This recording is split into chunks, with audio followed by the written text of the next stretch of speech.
बंदन पंकज बंदन सिमरो अंगद दुख निकंदन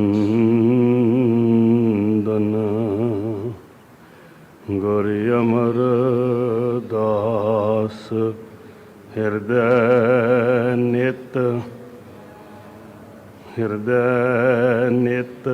ध्याओ राम दास गुरु गुण गाओ गुर अर्जन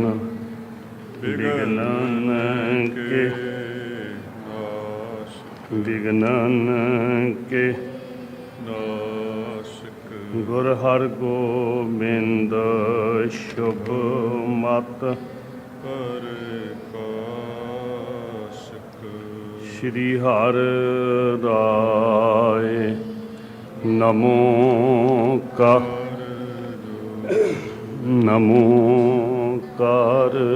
जोरी श्री हर कृष्ण मना बहोरी तेग बहादुर परम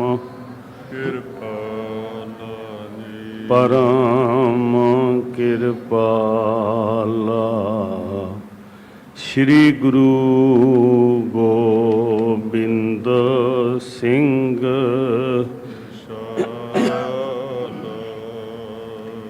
धरों धरा पर पुन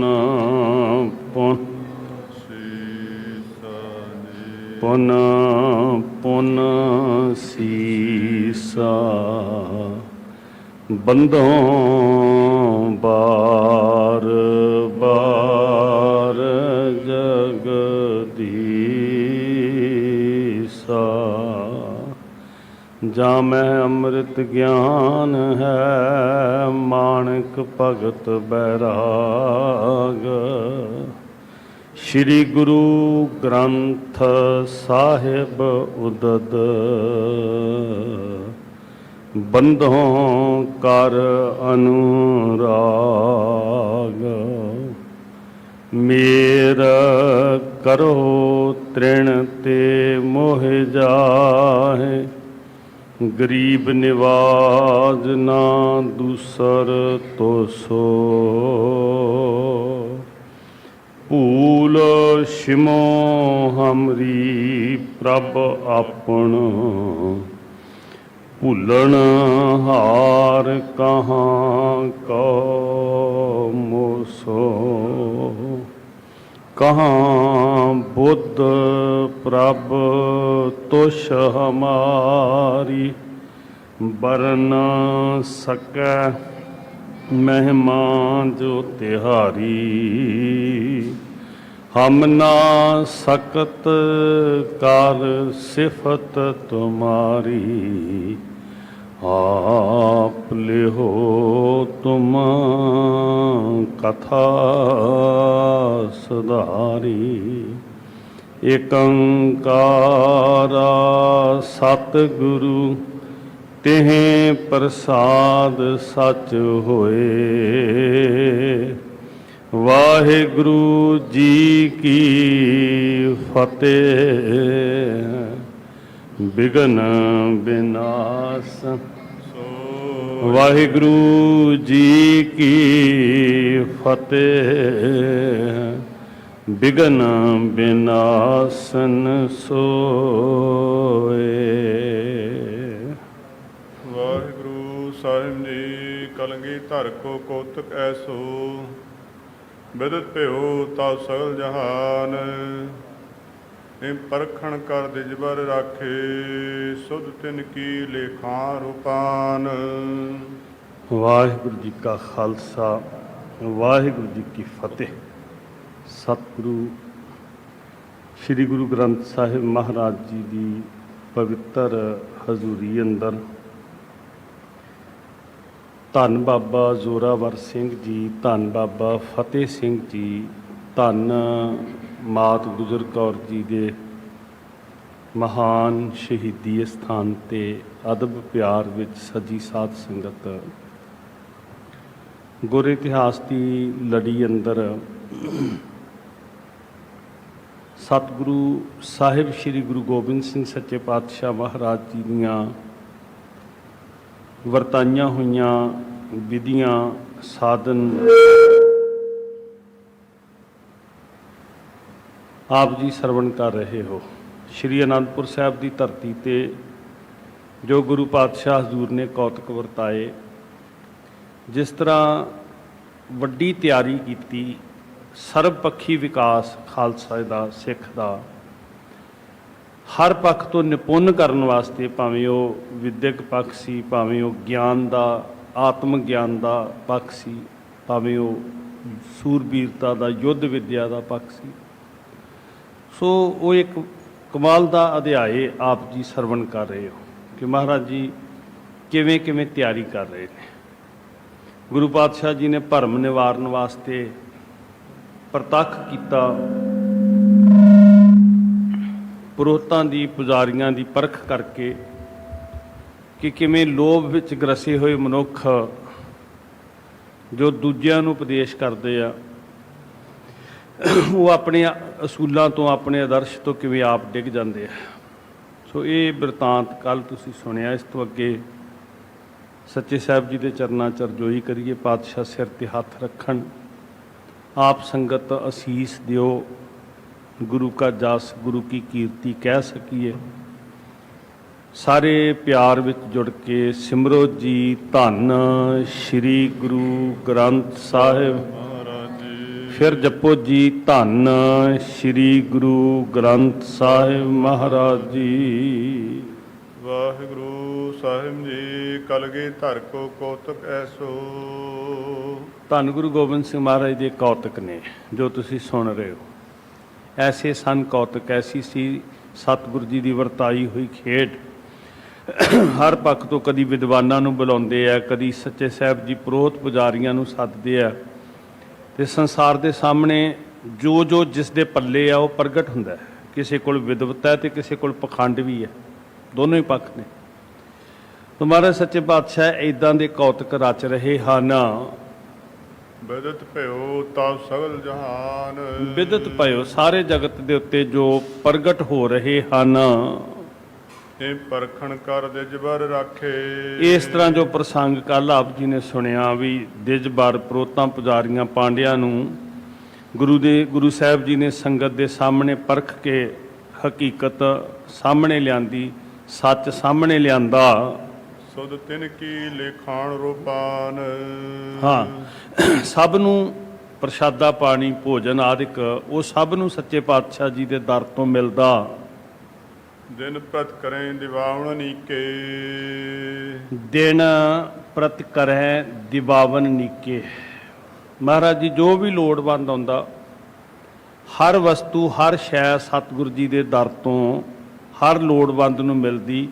ਮਹਾਰਾਜ ਆਪ ਦਿਵਾਉਂਦੇ। ਕੇਤਕ ਸਮੇਂ ਬਿਤਿਉ ਮਨ ਜਾਨ। ਇੱਦਾਂ ਸਮਾਂ ਆਪਣੀ ਚਾਲੇ ਚੱਲਦਾ ਗਿਆ। ਕੁਝ ਸਮਾਂ ਇਸੇ ਤਰ੍ਹਾਂ ਇੱਦਾਂ ਹੀ ਪ੍ਰਕਿਰਿਆ ਸਾਰੀ ਸਤਿਗੁਰੂ ਜੀ ਨਿੱਤ ਨਵੇਂ ਕੌਤਕ ਕਰਦੇ, ਸਿੱਖਾਂ ਨੂੰ ਗਿਆਨ ਦਿੰਦੇ, ਤਜਰਬੇ ਕਰਕੇ ਸਿੱਖਾਂ ਦੇ ਅੰਦਰੋਂ ਭਰਮ ਨਿਵਰਤ ਕਰਦੇ ਮਹਾਰਾਜ। ਤਾਂ ਇਸ ਤਰ੍ਹਾਂ ਸਮਾਂ ਗੁਜ਼ਰ ਰਿਹਾ ਸੀ। ਬਸੇ ਆਨੰਦਪੁਰ ਉਰ ਆਨੰਦ ਕਰ। ਆਨੰਦਾਂ ਦੀ ਪੁਰੀ ਦੇ ਅੰਦਰ ਆਨੰਦਮਈ ਹਿਰਦੇ ਦੇ ਨਾਲ ਖਿੜੇ ਹੋਏ ਗੁਰਸਿੱਖ ਆਨੰਦ ਦੇ ਦਾਤੇ ਦੇ ਚਰਨਾਂ ਵਿੱਚ ਵਸ ਰਹੇ ਸਨ। ਗੁਰ ਜਸ ਉਚਰਤ ਰਹੇ ਮਹਾਨ। ਤੋ ਗੁਰੂ ਕਾ ਜਸ, ਗੁਰੂ ਕੀ ਕੀਰਤੀ ਗੁਰਸਿੱਖ ਗਾਉਂਦੇ ਆ, ਆਤਮਿਕ ਆਨੰਦ ਮਿਲਦਾ ਹੈ। ਗੁਰਬਾਣੀ ਪੜ੍ਹਦੇ ਸਿੱਖ, ਸੰਗਤ ਕਰਦੇ। ਇਹ ਗੁਰੂ ਸਾਹਿਬ ਜੀ ਦੇ ਜਿਹੜੇ ਨਿੱਤ ਦੇ ਨਵੀਨ ਵਿਚਿੱਤਰ ਕੌਤਕ ਸੀ, ਉਹਨਾਂ ਤੋਂ ਬਹੁਤ ਕੁਝ ਸਿੱਖਦੇ ਹਨ। ਕਰੇ ਅਵਾਹਣ ਇੱਕ ਦਿਨ ਦਿਜ। ਮਹਾਰਾਜ ਸੱਚੇ ਪਾਤਸ਼ਾਹ ਹਜ਼ੂਰ ਨੇ ਸਿਆਣੇ ਜਿਹੜੇ ਉਹ ਪੁਰੋਹਿਤ ਪੁਜਾਰੀ ਸੀ, ਜਿਹੜੇ ਧਰਮ ਵਿੱਚ ਪੱਕੇ ਰਹੇ, ਜਿਨ੍ਹਾਂ ਨੇ ਸਿਦਕ ਨਹੀਂ ਹਾਰਿਆ, ਲੋਭ ਨਹੀਂ ਕੀਤਾ, ਉਹਨਾਂ ਦਾ ਬੜਾ ਆਦਰ ਕੀਤਾ। ਜਿਹੜੇ ਤੇ ਕੁਝ ਅਸ਼ਰਫੀਆਂ ਦੇ ਪਿੱਛੇ ਧਰਮ ਹਾਰ ਗਏ, ਉਹ ਤੇ ਆਪਣੀ ਪੱਤ ਗਵਾ ਬੈਠੇ। ਜਿਹੜੇ ਸਿਦਕ ਵਾਲੇ ਸੀ ਉਹਨਾਂ ਦਾ ਬੜਾ ਸਨਮਾਨ ਕੀਤਾ। ਸਰਵ ਪੂਰਨ ਕੇ ਬਹੁ ਬੁੱਧਵੰਤ, ਬੁੱਧੀਮਾਨ, ਸਿਆਣੇ, ਸੂਝਵਾਨ, ਗੁਣਵੰਤਾ ਲੋਕ ਸੱਚੇ ਪਾਤਸ਼ਾਹ ਹਜ਼ੂਰ ਦੇ ਸੰਗਤ ਵਿੱਚ ਰਹਿੰਦੇ। ਕਿਸ ਤਰ੍ਹਾਂ ਦੇ ਲੋਕ ਤੁਹਾਡੇ ਆਲੇ ਦੁਆਲੇ ਇਕੱਠੇ ਹੁੰਦੇ? ਕਿਤੇ ਵੀ ਜਦੋਂ ਚਾਰ ਮਨੁੱਖ ਇਕੱਠੇ ਹੁੰਦੇ ਆ ਤੇ ਨਿਰਭਰ ਇਹ ਕਰਦਾ ਵੀ ਉਹ ਕਿਸ ਤਰ੍ਹਾਂ ਦੀ ਸੋਚ ਦੇ ਲੋਕਾਂ ਦੀ ਭੀੜ ਹੈ। ਸਾਧ ਸੰਗਤ, ਅੱਜ ਦੇ ਡੈਮੋਕ੍ਰੈਟਿਕ ਯੁੱਗ ਦੇ ਅੰਦਰ ਬੁੱਧ ਨਹੀਂ ਪਰਖੀ ਜਾਂਦੀ, ਸਿਰ ਗਿਣੇ ਜਾਂਦੇ ਆ।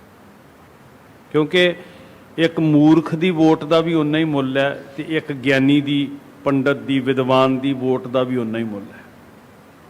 ਪਰ ਗੁਰੂ ਸਾਹਿਬ ਜੀ ਦੇ ਦਰ ਦੇ ਉੱਤੇ ਸਿਰਾਂ ਦੀ ਗਿਣਤੀ ਨਹੀਂ ਸੀ ਹੁੰਦੀ। ਵਿਵੇਕਮਈ ਬੁੱਧੀ ਵਾਲੇ, ਆਤਮ ਗਿਆਨ ਵਾਲਿਆਂ ਦੀ ਪਰਖ ਹੁੰਦੀ ਸੀ। ਸੋ ਇਸ ਵਾਸਤੇ ਅਰਥ ਇਹ ਨਹੀਂ ਵੀ ਕਿੰਨੀ ਭੀੜ ਹੈ, ਅਰਥ ਇਹ ਹੈ ਵੀ ਕਿਸ ਤਰ੍ਹਾਂ ਦੀ ਸੋਚ ਦੇ ਲੋਕ ਨੇ। ਸਤਿਗੁਰੂ ਜੀ ਦੇ ਚੁਗਿਰਦੇ, ਗੁਣੀ ਜਨ, ਵਿਦਵਾਨ, ਸਾਹਿਤਕਾਰ, ਲਿਖਾਰੀ, ਯੋਧੇ, ਸੂਰਬੀਰ, ਸ਼ਸਤਰਧਾਰੀ, ਸ਼ਸਤਰ ਕਲਾ ਦੇ ਗਿਆਤਾ, ਗਿਆਨ ਵਿੱਚ ਨਿਪੁੰਨ, ਇਸ ਤਰ੍ਹਾਂ ਦੇ ਲੋਕ ਸਦਾ ਆਣ ਜੁੜਦੇ। ਸਾਦਰ ਕੀਨ ਬਿਠਾਵਣ ਤਿਨ ਕੋ, ਮਹਾਰਾਜ ਜੀ ਸਾਰਿਆਂ ਨੂੰ ਸਨਮਾਨ ਸਹਿਤ ਬਿਠਾਉਂਦੇ, ਆਦਰ ਮਾਣ ਦਿੰਦੇ। ਪੰਡਤ ਆਉਂਦੇ, ਸਾਧੂ ਆਉਂਦੇ, ਜਦੋਂ ਗੁਣਵੰਤਾ ਲੋਕ ਆਉਂਦੇ, ਬਿਨਾਂ ਵਿਤਕਰੇ ਦੇ ਸਾਰਿਆਂ ਨੂੰ ਆਦਰ ਸਨਮਾਨ ਮਿਲਦਾ। ਕਰ ਆਸ਼ਿਖ ਪ੍ਰਭ ਕੋ ਸੁਖਵੰਤ, ਮਹਾਰਾਜ ਸੱਚੇ ਸਾਹਿਬ ਜੀ ਦੀਆਂ ਖੁਸ਼ੀਆਂ ਲੈਂਦੇ ਜੀ। ਗੁਰੂ ਸਾਹਿਬ ਜੀ ਦੀ ਸੰਗਤ ਕਰਕੇ ਗੁਰੂ ਕੀ ਪ੍ਰਸੰਨਤਾ ਪ੍ਰਾਪਤ ਕਰਦੇ। ਚਿਰ ਜੀਵੋ ਤੁਮ ਗੰਗ ਜਮਨ ਲਗ, ਸਾਧ ਸੰਗਤ ਹੁਣ ਕੁਦਰਤੀ ਹੈ ਨਾ ਜੀ, ਜਦੋਂ ਲੋੜਵੰਦ ਨੂੰ ਕੋਈ ਚੀਜ਼ ਮਿਲਦੀ ਤੇ ਉਹ 100 ਅਸੀਸਾਂ ਦਿੰਦਾ ਜੀ। ਖਾਸ ਕਰਕੇ ਉਹ ਲੋਕ ਜਿਹੜੇ ਸਿਆਣੇ ਤੇ ਜ਼ਰੂਰ ਸਨ, ਪਰ ਜਿਨ੍ਹਾਂ ਦੀ ਸਿਆਣਪ ਦੀ ਕਦਰ ਕਿਤੇ ਨਹੀਂ ਸੀ ਪਈ ਕਦੀ।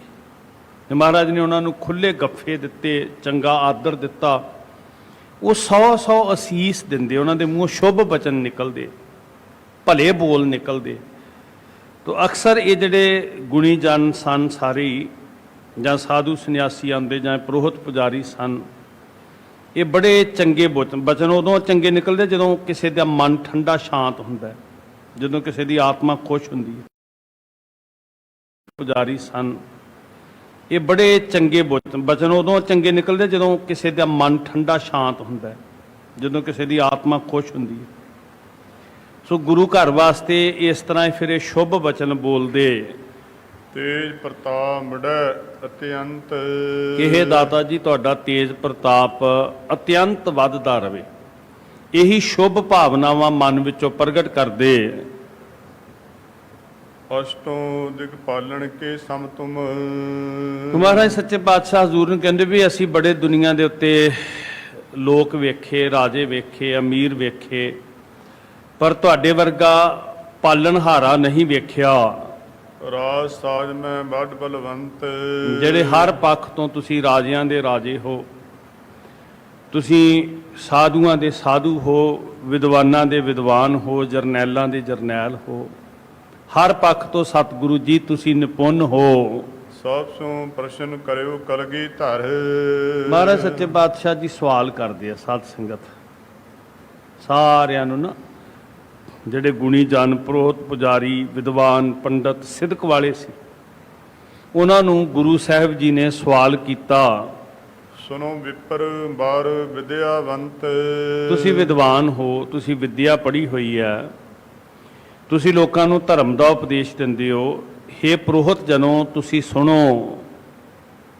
ਸ਼੍ਰੀ ਜਗਮਾਤ ਚੰਡਕਾ ਕਾਲੀ, ਮਹਾਰਾਜ ਸੱਚੇ ਪਾਤਸ਼ਾਹ ਹਜ਼ੂਰ ਕਹਿਣ ਲੱਗੇ ਵੀ ਜਗਤ ਦੀ ਕਾਇਆ ਕਲਪ ਕਰਨ ਵਾਸਤੇ ਚੰਗੇ ਮਸ਼ਵਰੇ ਗੁਰੂ ਸਾਹਿਬ ਕਰਦੇ। ਤੁਸੀਂ ਕਹਿੰਦੇ ਹੋ ਦੈਵੀ ਸ਼ਕਤੀਆਂ ਪ੍ਰਗਟ ਹੋ ਸਕਦੀਆਂ, ਬੜਾ ਕੁਝ ਹੋ ਸਕਦਾ ਹੈ। ਸੱਚੇ ਪਾਤਸ਼ਾਹ ਜੀ ਕਹਿੰਦੇ ਵੀ ਕੀ ਜਗਤ ਦੇ ਉੱਤੇ ਕੋਈ ਇਦਾਂ ਦੀ ਤੁਹਾਡੇ ਕੋਲ ਤਾਕਤ ਹੈ ਜਿਹਦੇ ਨਾਲ ਤੁਸੀਂ ਸਾਰੇ ਜਗਤ ਦੀ ਤਕਦੀਰ ਬਦਲਦੇ ਹੋ?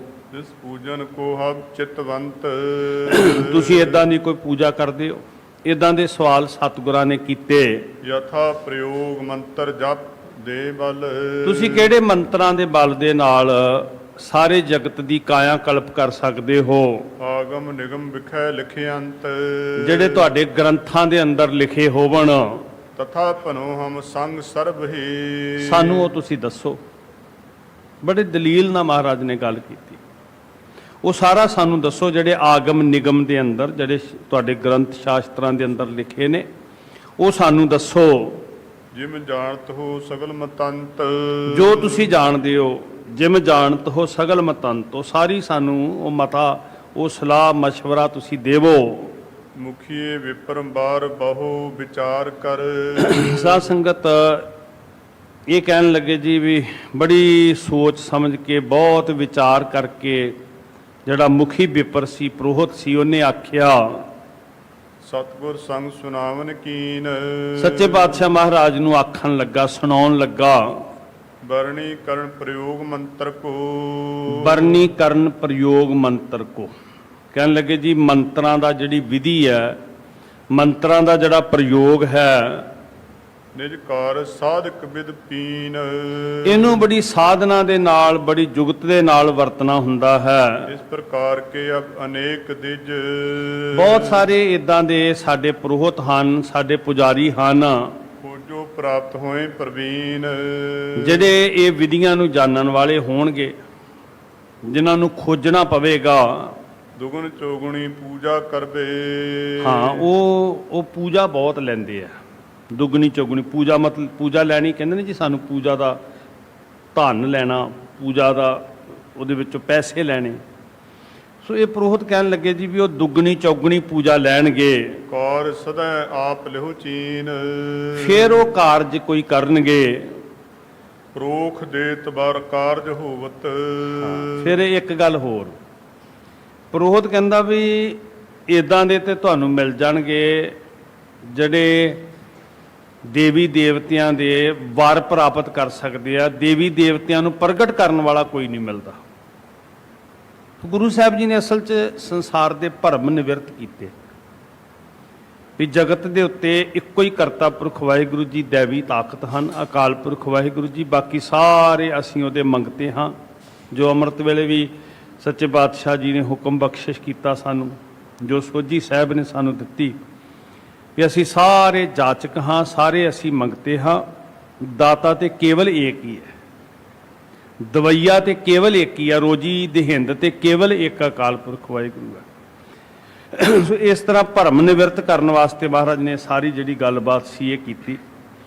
ਉਹ ਪ੍ਰੋਹਤ ਕਹਿਣ ਲੱਗੇ ਜੀ ਆਸ਼ੀਰਵਾਦ ਤੇ ਮਿਲ ਸਕਦੀ ਹੈ, ਪਰ ਪ੍ਰਗਟ ਰੂਪ ਵਿੱਚ ਕੋਈ ਦੇਵਤਾ ਪ੍ਰਗਟ ਸਾਹਮਣੇ ਨਹੀਂ ਆਉਂਦਾ। ਇਹ ਤੋਂ ਬਾਅਦ ਸਰਬ ਬਨ ਆਏ। ਇਹ ਤੋਂ ਬਾਅਦ ਇਦਾਂ ਦੀ ਗੱਲ ਤੇ ਅਸੀਂ ਬਣਾ ਸਕਦੇ ਹਾਂ। ਕਰਨ ਪ੍ਰਤੱਖ ਪਾਵਨੋ ਦਰਸ਼ਨ, ਪ੍ਰਤੱਖ ਰੂਪ ਵਿੱਚ ਕਹੀਏ ਵੀ ਦੇਵਤੇ ਧਰਤੀ ਉੱਤੇ ਆ ਜਾਣ, ਇਹ ਦੁਰਲਭ ਕਿਮ ਹਵੈ ਨਾ ਉਪਾਏ। ਇਹ ਦੁਰਲੱਭ ਗੱਲ ਹੈ, ਇਦਾਂ ਨਹੀਂ ਹੋ ਸਕਦਾ। ਮਤਲਬ ਇੱਕ ਮਨੌਤ ਸੀ ਜਿਹਦੇ ਨਾਲ ਉਹ ਮਹਿਸੂਸ ਕਰਦੇ ਸੀ ਵੀ ਸਾਡਾ ਦੇਵਤਾ ਸਾਡੇ ਨਾਲ ਹੈ, ਪਰ ਗੁਰੂ ਸਾਹਿਬ ਜੀ ਕਹਿੰਦੇ ਵੀ ਭਾਈ ਸਾਹਮਣੇ ਆ ਸਕਦਾ। ਤੇ ਕਹਿਣ ਲੱਗੇ ਵੀ ਕਰਨ ਪ੍ਰਤੱਖ ਪਾਵਨੋ ਦਰਸ਼ਨ, ਇਹ ਦੁਰਲੱਭ ਕਿਮ ਹਵੈ ਨਾ ਉਪਾਏ। ਇਹ ਨਹੀਂ ਹੋ ਸਕਦਾ, ਇਹ ਸਾਡੇ ਵਿੱਚ ਸਮਰੱਥਾ ਨਹੀਂ ਹੈ। ਤੋ ਉਹ ਇਸ ਗੱਲ ਨੂੰ ਮਹਿਸੂਸ ਕਰਨਾ, ਜਿਹਦੀ ਪੂਜਾ ਕਰਦੇ ਆ ਵੀ ਉਹ ਮੇਰੇ ਨਾਲ ਹੈ, ਉਹ ਗੱਲ ਵੱਖਰੀ ਹੈ। ਤੇ ਜੇ ਕੋਈ ਕਹੇ ਵੀ ਪ੍ਰਗਟ ਰੂਪ ਵਿੱਚ ਜਿੱਦਾਂ ਦਾ ਤੁਸੀਂ ਚਿਤਵ ਦਿਓ ਵੀ ਸਾਹਮਣੇ ਚਿੰਨ੍ਹ ਬਣਾ ਕੇ, ਬਿੰਬ ਬਣਾ ਕੇ, ਆਕਾਰ ਬਣਾ ਕੇ, ਤੇ ਫਿਰ ਉਹ ਆਕਾਰ ਪ੍ਰਗਟ ਰੂਪ ਵਿੱਚ ਹੋ ਕੇ ਕੰਮ ਕਰਨ ਲੱਗ ਪਵੇ, ਤੋ ਕਹਿੰਦੇ ਵੀ ਨਹੀਂ, ਕਿਮ ਹਵੈ ਨਾ ਉਪਾਏ। ਇਸ ਤਰ੍ਹਾਂ ਉਪਾਅ ਨਹੀਂ ਹੋ ਸਕਦਾ। ਸਤਿਯੁਗ ਤ੍ਰੇਤਾ ਦੁਆਪਰ ਮਾਹੀ, ਇਹ ਬਾਕੀ ਯੁਗਾਂ ਦੇ ਅੰਦਰ, ਪਹਿਲਿਆਂ ਸਮਿਆਂ ਦੇ ਅੰਦਰ ਮ੍ਰਿਤੂ ਲੋਕ ਨੇ ਵਿਦਿਤ ਦਿਖਾਏ। ਇਸ ਮਾਤ ਲੋਕ ਦੇ ਅੰਦਰ ਇਹ ਦੇਵਤਿਆਂ ਨੂੰ ਪਹਿਲਾਂ ਇਦਾਂ ਪ੍ਰਗਟ ਕਰਕੇ ਨਹੀਂ ਦੇਖਿਆ। ਆਪ ਤੋਂ ਕਲਯੁਗ ਕਹਾਂ ਸਦਾ ਵਿਦ। ਤੇ ਹੁਣ ਤੇ ਕਲਯੁਗ ਆ ਗਿਆ। ਦੁਆਪਰ ਤ੍ਰੇਤਾ ਦੇ ਵਿੱਚ ਨਹੀਂ ਵੇਖ ਸਕਿਆ ਕੋਈ, ਕਹਿੰਦੇ ਤੇ ਹੁਣ ਤੇ ਜੋ ਇੱਥੇ ਲਿਖਿਆ ਮੈਂ ਉਹ ਤੁਹਾਡੇ ਸਮਕਸ਼ ਰੱਖ ਰਿਹਾ ਵੀ ਹੁਣ ਤੇ ਕਲਯੁਗ ਆ ਗਿਆ, ਹੁਣ ਉਹ ਕਿੱਦਾਂ ਪ੍ਰਗਟ ਹੁਣ ਨਹੀਂ ਹੋ ਸਕਦੇ। ਹਮਰੇ ਮਨ ਮੈਂ ਇਸ ਵਿਦਿਆਏ। ਇਦਾਂ ਸਾਡੇ ਮਨ ਦਾ ਫੁਰਨਾ, ਸਾਡੀ ਇਹ ਸੋਚ ਹੈ। ਆਪ ਸਰਬ ਹੀ ਸਮਰੱਥ ਧਰਤੇ। ਤੁਸੀਂ ਸਭ ਕੁਝ ਕਰਨ ਕਾਰਨ ਸਮਰੱਥ ਹੋ ਸਤਿਗੁਰੂ ਜੀ। ਕਹੋ ਚਾਹੋ ਦੁਰਲਭ ਵੀ ਪਾਏ। ਕਹੋ ਚਾਹੋ ਦੁਰਲਭ ਜੋ ਕੁਝ ਵੀ ਕਲਾ ਤੁਸੀਂ ਵਰਤਾ ਸਕਦੇ ਹੋ, ਤੁਹਾਡੇ ਕੋਲ ਕੁਝ ਵੀ ਦੁਰਲੱਭ ਨਹੀਂ ਹੈ, ਕੁਝ ਵੀ ਨਾਮੁਮਕਿਨ ਨਹੀਂ ਹੈ। ਪ੍ਰਤੀਤ ਆਈ ਉਹਨਾਂ ਪ੍ਰੋਤਾਂ ਨੂੰ, ਪੁਜਾਰੀਆਂ ਨੂੰ, ਉਹਨਾਂ ਨੇ ਬੜੇ ਅਦਬ ਦੇ ਨਾਲ ਇਸ ਤਰ੍ਹਾਂ ਦੇ ਬਚਨ ਕਹੇ। ਦੋਹਰਾ ਮਾਸ ਬਿਤੇ ਕੇਤਕ ਜਮੈ ਦਿਨ ਪ੍ਰਤ ਚਹਿਤ ਵਿਸ਼ੇਸ਼। ਇਹ ਬੜੇ ਕੀਮਤੀ ਬਚਨ ਹੈ ਸਾਧ ਸੰਗਤ ਜਿਹੜੇ ਤੁਸੀਂ ਸੁਣੇ। ਵੀ ਪੁਰੋਹਿਤ ਕਹਿਣ ਲੱਗੇ ਠੀਕ ਹੈ, ਅਸੀਂ ਕਹਿੰਦੇ ਆ ਵੀ ਭਾਈ ਅਸੀਸਾਂ ਮਿਲ ਗਈਆਂ, ਪਰ ਦੁਆਪਰ ਤ੍ਰੇਤਾ ਦੇ ਵਿੱਚ ਨਹੀਂ ਕਿਸੇ ਨੇ ਵੇਖੇ ਸਤਯੁਗ 'ਚ, ਤੇ ਸਾਡੇ 'ਚ ਸਮਰੱਥਾ ਨਹੀਂ ਵੀ ਕਲਯੁਗ 'ਚ ਅਸੀਂ ਦੇਵਤੇ ਲਿਆ ਸਕੀਏ। ਤੁਸੀਂ ਨਾਮੁਮਕਿਨ ਨੂੰ ਮੁਮਕਿਨ ਕਰਨ ਦੇ ਸਮਰੱਥ ਹੋ, ਇਸ ਵਾਸਤੇ ਤੁਹਾਡੇ ਤੋਂ ਅਸੀਂ ਟੇਕ ਰੱਖਦੇ ਹਾਂ, ਆਸ ਰੱਖਦੇ ਹਾਂ, ਤੁਹਾਡਾ ਆਸਰਾ ਅਸੀਂ ਤੱਕਦੇ ਹਾਂ। ਇੱਦਾਂ ਦੇ ਕੌਤਕ ਮਹਾਰਾਜ ਨੇ ਕੀਤੇ ਤਾਂ ਕਿ ਲੋਕਾਂ ਦਾ ਭਰਮ ਨਿਵਰਤ ਹੋ ਸਕੇ, ਅਗਿਆਨਤਾ ਵਿੱਚੋਂ ਸੰਸਾਰ ਨਿਕਲ ਸਕੇ। ਤੇ ਇਹ ਦ੍ਰਿੜ ਜ਼ਰੂਰ ਕਰਵਾਇਆ ਸਾਨੂੰ ਸ੍ਰੀ ਗੁਰੂ ਗ੍ਰੰਥ ਸਾਹਿਬ ਸੱਚੇ ਪਾਤਸ਼ਾਹ ਮਹਾਰਾਜ ਨੇ ਕਿ ਭਲੇ ਪੁਰਖੋ ਇੰਨਾ ਆਤਮ ਵਿਸ਼ਵਾਸ ਹੋਵੇ, ਨਿਜ ਦੇ ਅੰਦਰ ਰੱਬੀ ਕਲਾ ਵਰਤਦੀ ਮਹਿਸੂਸ ਕਰੇ ਸਿੱਖ। ਜਦੋਂ ਗੁਰੂ ਸਾਹਿਬ ਜੀ ਨੇ ਡਿੱਗਿਆਂ ਢੱਠਿਆਂ ਨੂੰ, ਦੱਬਿਆਂ ਲਤਾੜਿਆਂ ਨੂੰ ਮਹਾਂ ਬਲ ਬਖਸ਼ਿਸ਼ ਕੀਤਾ, ਇੰਨਾ ਆਤਮ ਵਿਸ਼ਵਾਸੀ ਬਣਾਇਆ ਕਿ ਮਹਾਰਾਜ ਕਹਿੰਦੇ ਵੀ ਆਪਣ ਹੱਥੀ ਆਪਣਾ ਆਪੇ ਹੀ ਕਾਜ ਸਵਾਰੀਐ। ਇੰਨੀ ਕੁ ਸਮਰੱਥਾ ਸਾਡੇ ਅੰਦਰ ਹੋਏ, ਵਾਹਿਗੁਰੂ ਜੀ ਨੂੰ ਅੰਗ ਸੰਗ ਜਾਣ ਕੇ, ਅਰਦਾਸਾ ਸੋਧ ਕੇ ਜਦੋਂ ਗੁਰੂ ਦਾ ਥਾਪੜਾ ਲੈ ਕੇ ਸਿੱਖ ਤੁਰਦੇ ਸੀ ਨਾ, ਤੇ ਫਿਰ ਮਨੁੱਖ ਹਾਥੀਆਂ ਦਾ ਮੁਕਾਬਲਾ ਕਰਨ ਦੇ ਸਮਰੱਥ ਹੋ ਜਾਂਦੇ ਸੀ। ਪਰ ਉਸ ਭਰਮ ਵਿੱਚੋਂ ਜਿਹਦੇ ਵਿੱਚ ਸੰਸਾਰ ਪਿਆ ਹੋਇਆ ਸੀ ਵੀ ਕੋਈ ਅਸਮਾਨੀ ਤਾਕਤ ਉਤਰੇਗੀ, ਕੋਈ ਬਿੰਬ ਮੂਰਤੀ, ਕੋਈ ਐਸਾ ਪ੍ਰਗਟ ਹੋਏਗਾ ਜਿਹੜਾ ਤਕਦੀਰ ਬਦਲੇਗਾ, ਉਸ ਅਗਿਆਨਤਾ ਚੋਂ ਕੱਢਿਆ। ਇਦਾਂ ਕੌਤਕ ਵਰਤਦੇ ਰਹੇ, ਇਦਾਂ ਸਮਾਂ ਬੀਤਦਾ ਰਿਹਾ। ਬਿਦਤਾ ਦੇਵੀ ਚੰਡਕਾ ਉਪਜੈ ਪੰਥ ਵਿਸ਼ੇਸ਼। ਇਸ ਤਰ੍ਹਾਂ ਸਮਾਂ ਜਿਹੜਾ ਸੀ ਨਾ ਆਪਣੇ ਚਾਲੇ ਚੱਲਦਾ ਗਿਆ ਸਾਧ ਸੰਗਤ। ਕਈਆਂ ਨੂੰ ਇਹ ਆਸ ਸੀ ਵੀ ਪਤਾ ਨਹੀਂ ਕਿਹੜੇ ਦੇਵੀ ਦੇਵਤੇ ਪ੍ਰਗਟ ਹੋਣਗੇ ਜਿਹੜੇ ਦੇਵੀ ਦੇਵਤੇ ਵਿਗੜੇ ਹੋਏ ਕਾਰਜ ਸਵਾਰ ਦੇਣਗੇ।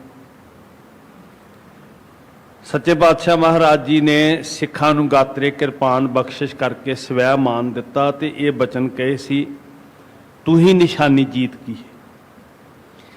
ਇਹਨੂੰ ਹੀ ਮਹਾਰਾਜ ਨੇ ਕਿਹਾ ਸੀ ਸਿੱਖ ਵਾਸਤੇ ਪੂਜਨ ਦੇ ਯੋਗ ਹੈ। ਸਿੱਖ ਦੇ ਕੋਲ ਸ਼ਕਤੀ ਹੈ, ਜਿਸ ਸ਼ਕਤੀ ਦੇ ਨਾਲ ਸਿੱਖ ਨੇ ਮੱਲਾਂ ਮਾਰਨੀਆਂ ਨੇ, ਸਿੱਖ ਨੇ ਆਪਣੀ ਪੱਤ ਬਚਾਉਣੀ ਹੈ, ਸਿੱਖ ਨੇ ਮਜਲੂਮ ਦੀ ਰਾਖੀ ਕਰਨੀ।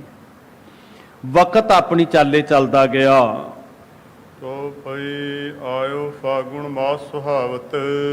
ਮਹੀਨਾ ਆਇਆ ਫੱਗਣ ਦਾ, ਜਿਹਨੂੰ ਅਸੀਂ ਬਸੰਤ ਰੁੱਤ ਕਹਿੰਦੇ ਆ। ਬੜਾ ਸੁਹਾਵਣਾ ਮੌਸਮ ਬਸੰਤ ਦਾ ਜੀ। ਗੁਰੂ ਪਾਤਸ਼ਾਹ ਜੀ ਨੇ ਹੋਲੇ ਮਹੱਲੇ ਦੀ ਜਿਹੜੀ ਮਰਿਆਦਾ ਸੀ ਉਹ ਕਾਇਮ ਕੀਤੀ ਹੋਈ ਹੈ, ਜਿਹਨੂੰ ਫਲ ਗੁਣ ਸ੍ਰੀ ਗੁਰੂ ਗ੍ਰੰਥ ਸਾਹਿਬ ਮਹਾਰਾਜ ਬਾਣੀ 'ਚ ਲਿਖਿਆ, ਫਲ ਗੁਣ ਆਨੰਦ ਉਪਾਰਜਣਾ। ਸੋ ਬੜਾ ਆਨੰਦਮਈ, ਬੜਾ ਸੁਹਾਵਣਾ ਮਹੀਨਾ ਫੱਗਣ ਦਾ ਆਇਆ। ਗਾਉ ਤੇਰੇ ਦਾ ਪ੍ਰਮੋਦ ਵਧਾਵਤ। ਸਿੱਖ ਬਾਣੀ ਪੜ੍ਹਦੇ ਨੇ, ਗੁਰੂ ਕੇ ਕੀਰਤਨੀਏ ਉਸ ਬਸੰਤ ਰੁੱਤ ਦੇ ਫਿਰ ਸ਼ਬਦ ਪੜ੍ਹਦੇ ਆ। ਰਾਗ ਬਸੰਤ ਸ਼ੁਰੂ ਹੁੰਦਾ ਸਾਧ ਸੰਗਤ। ਚੜਿਆ ਬਸੰਤ ਫੂਲੀ ਬਨ ਰਾਏ, ਮੌਲੀ ਧਰਤੀ ਮੌਲਿਆ ਆਕਾਸ਼, ਸਭ ਪਾਸੇ ਖੇੜਾ ਦਿਸਣਾ ਸ਼ੁਰੂ ਹੁੰਦਾ। ਤੋ ਹਰ ਪਾਸੇ ਬਸੰਤ ਗਾਇਆ ਜਾ ਰਿਹਾ ਸੀ। ਸਭ ਮੈਂ ਕਰ ਬਸੰਤ ਪ੍ਰਧਾਨ।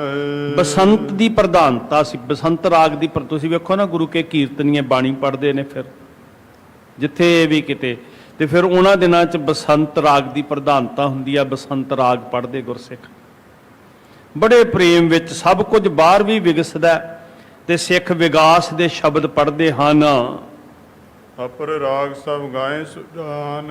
ਅਤੇ ਸਿਆਣੇ ਸੁਜਾਨ ਜਿਹੜੇ ਕੀਰਤਨੀਏ ਸਨ, ਅਪਰ ਰਾਗ ਸਭ ਗਾਏ ਸੁਜਾਨ। ਸਮਤਵੰਤ ਗੁਰੂ ਕੇ ਰਾਗਬੱਧ ਕੀਰਤਨੀਏ, ਕੀਰਤਨ ਕਰਨ ਵਾਲੇ ਗੁਰਮੁਖ ਜਿਹੜੇ ਸੀ, ਅਪਰ ਰਾਗ ਅਤੇ ਹੋਰ ਬਸੰਤ ਦੀ ਪ੍ਰਧਾਨਤਾ ਸੀ। ਮੁੱਖ ਰੂਪ 'ਚ ਬਸੰਤ ਰਾਗ ਗਾਉਣਾ।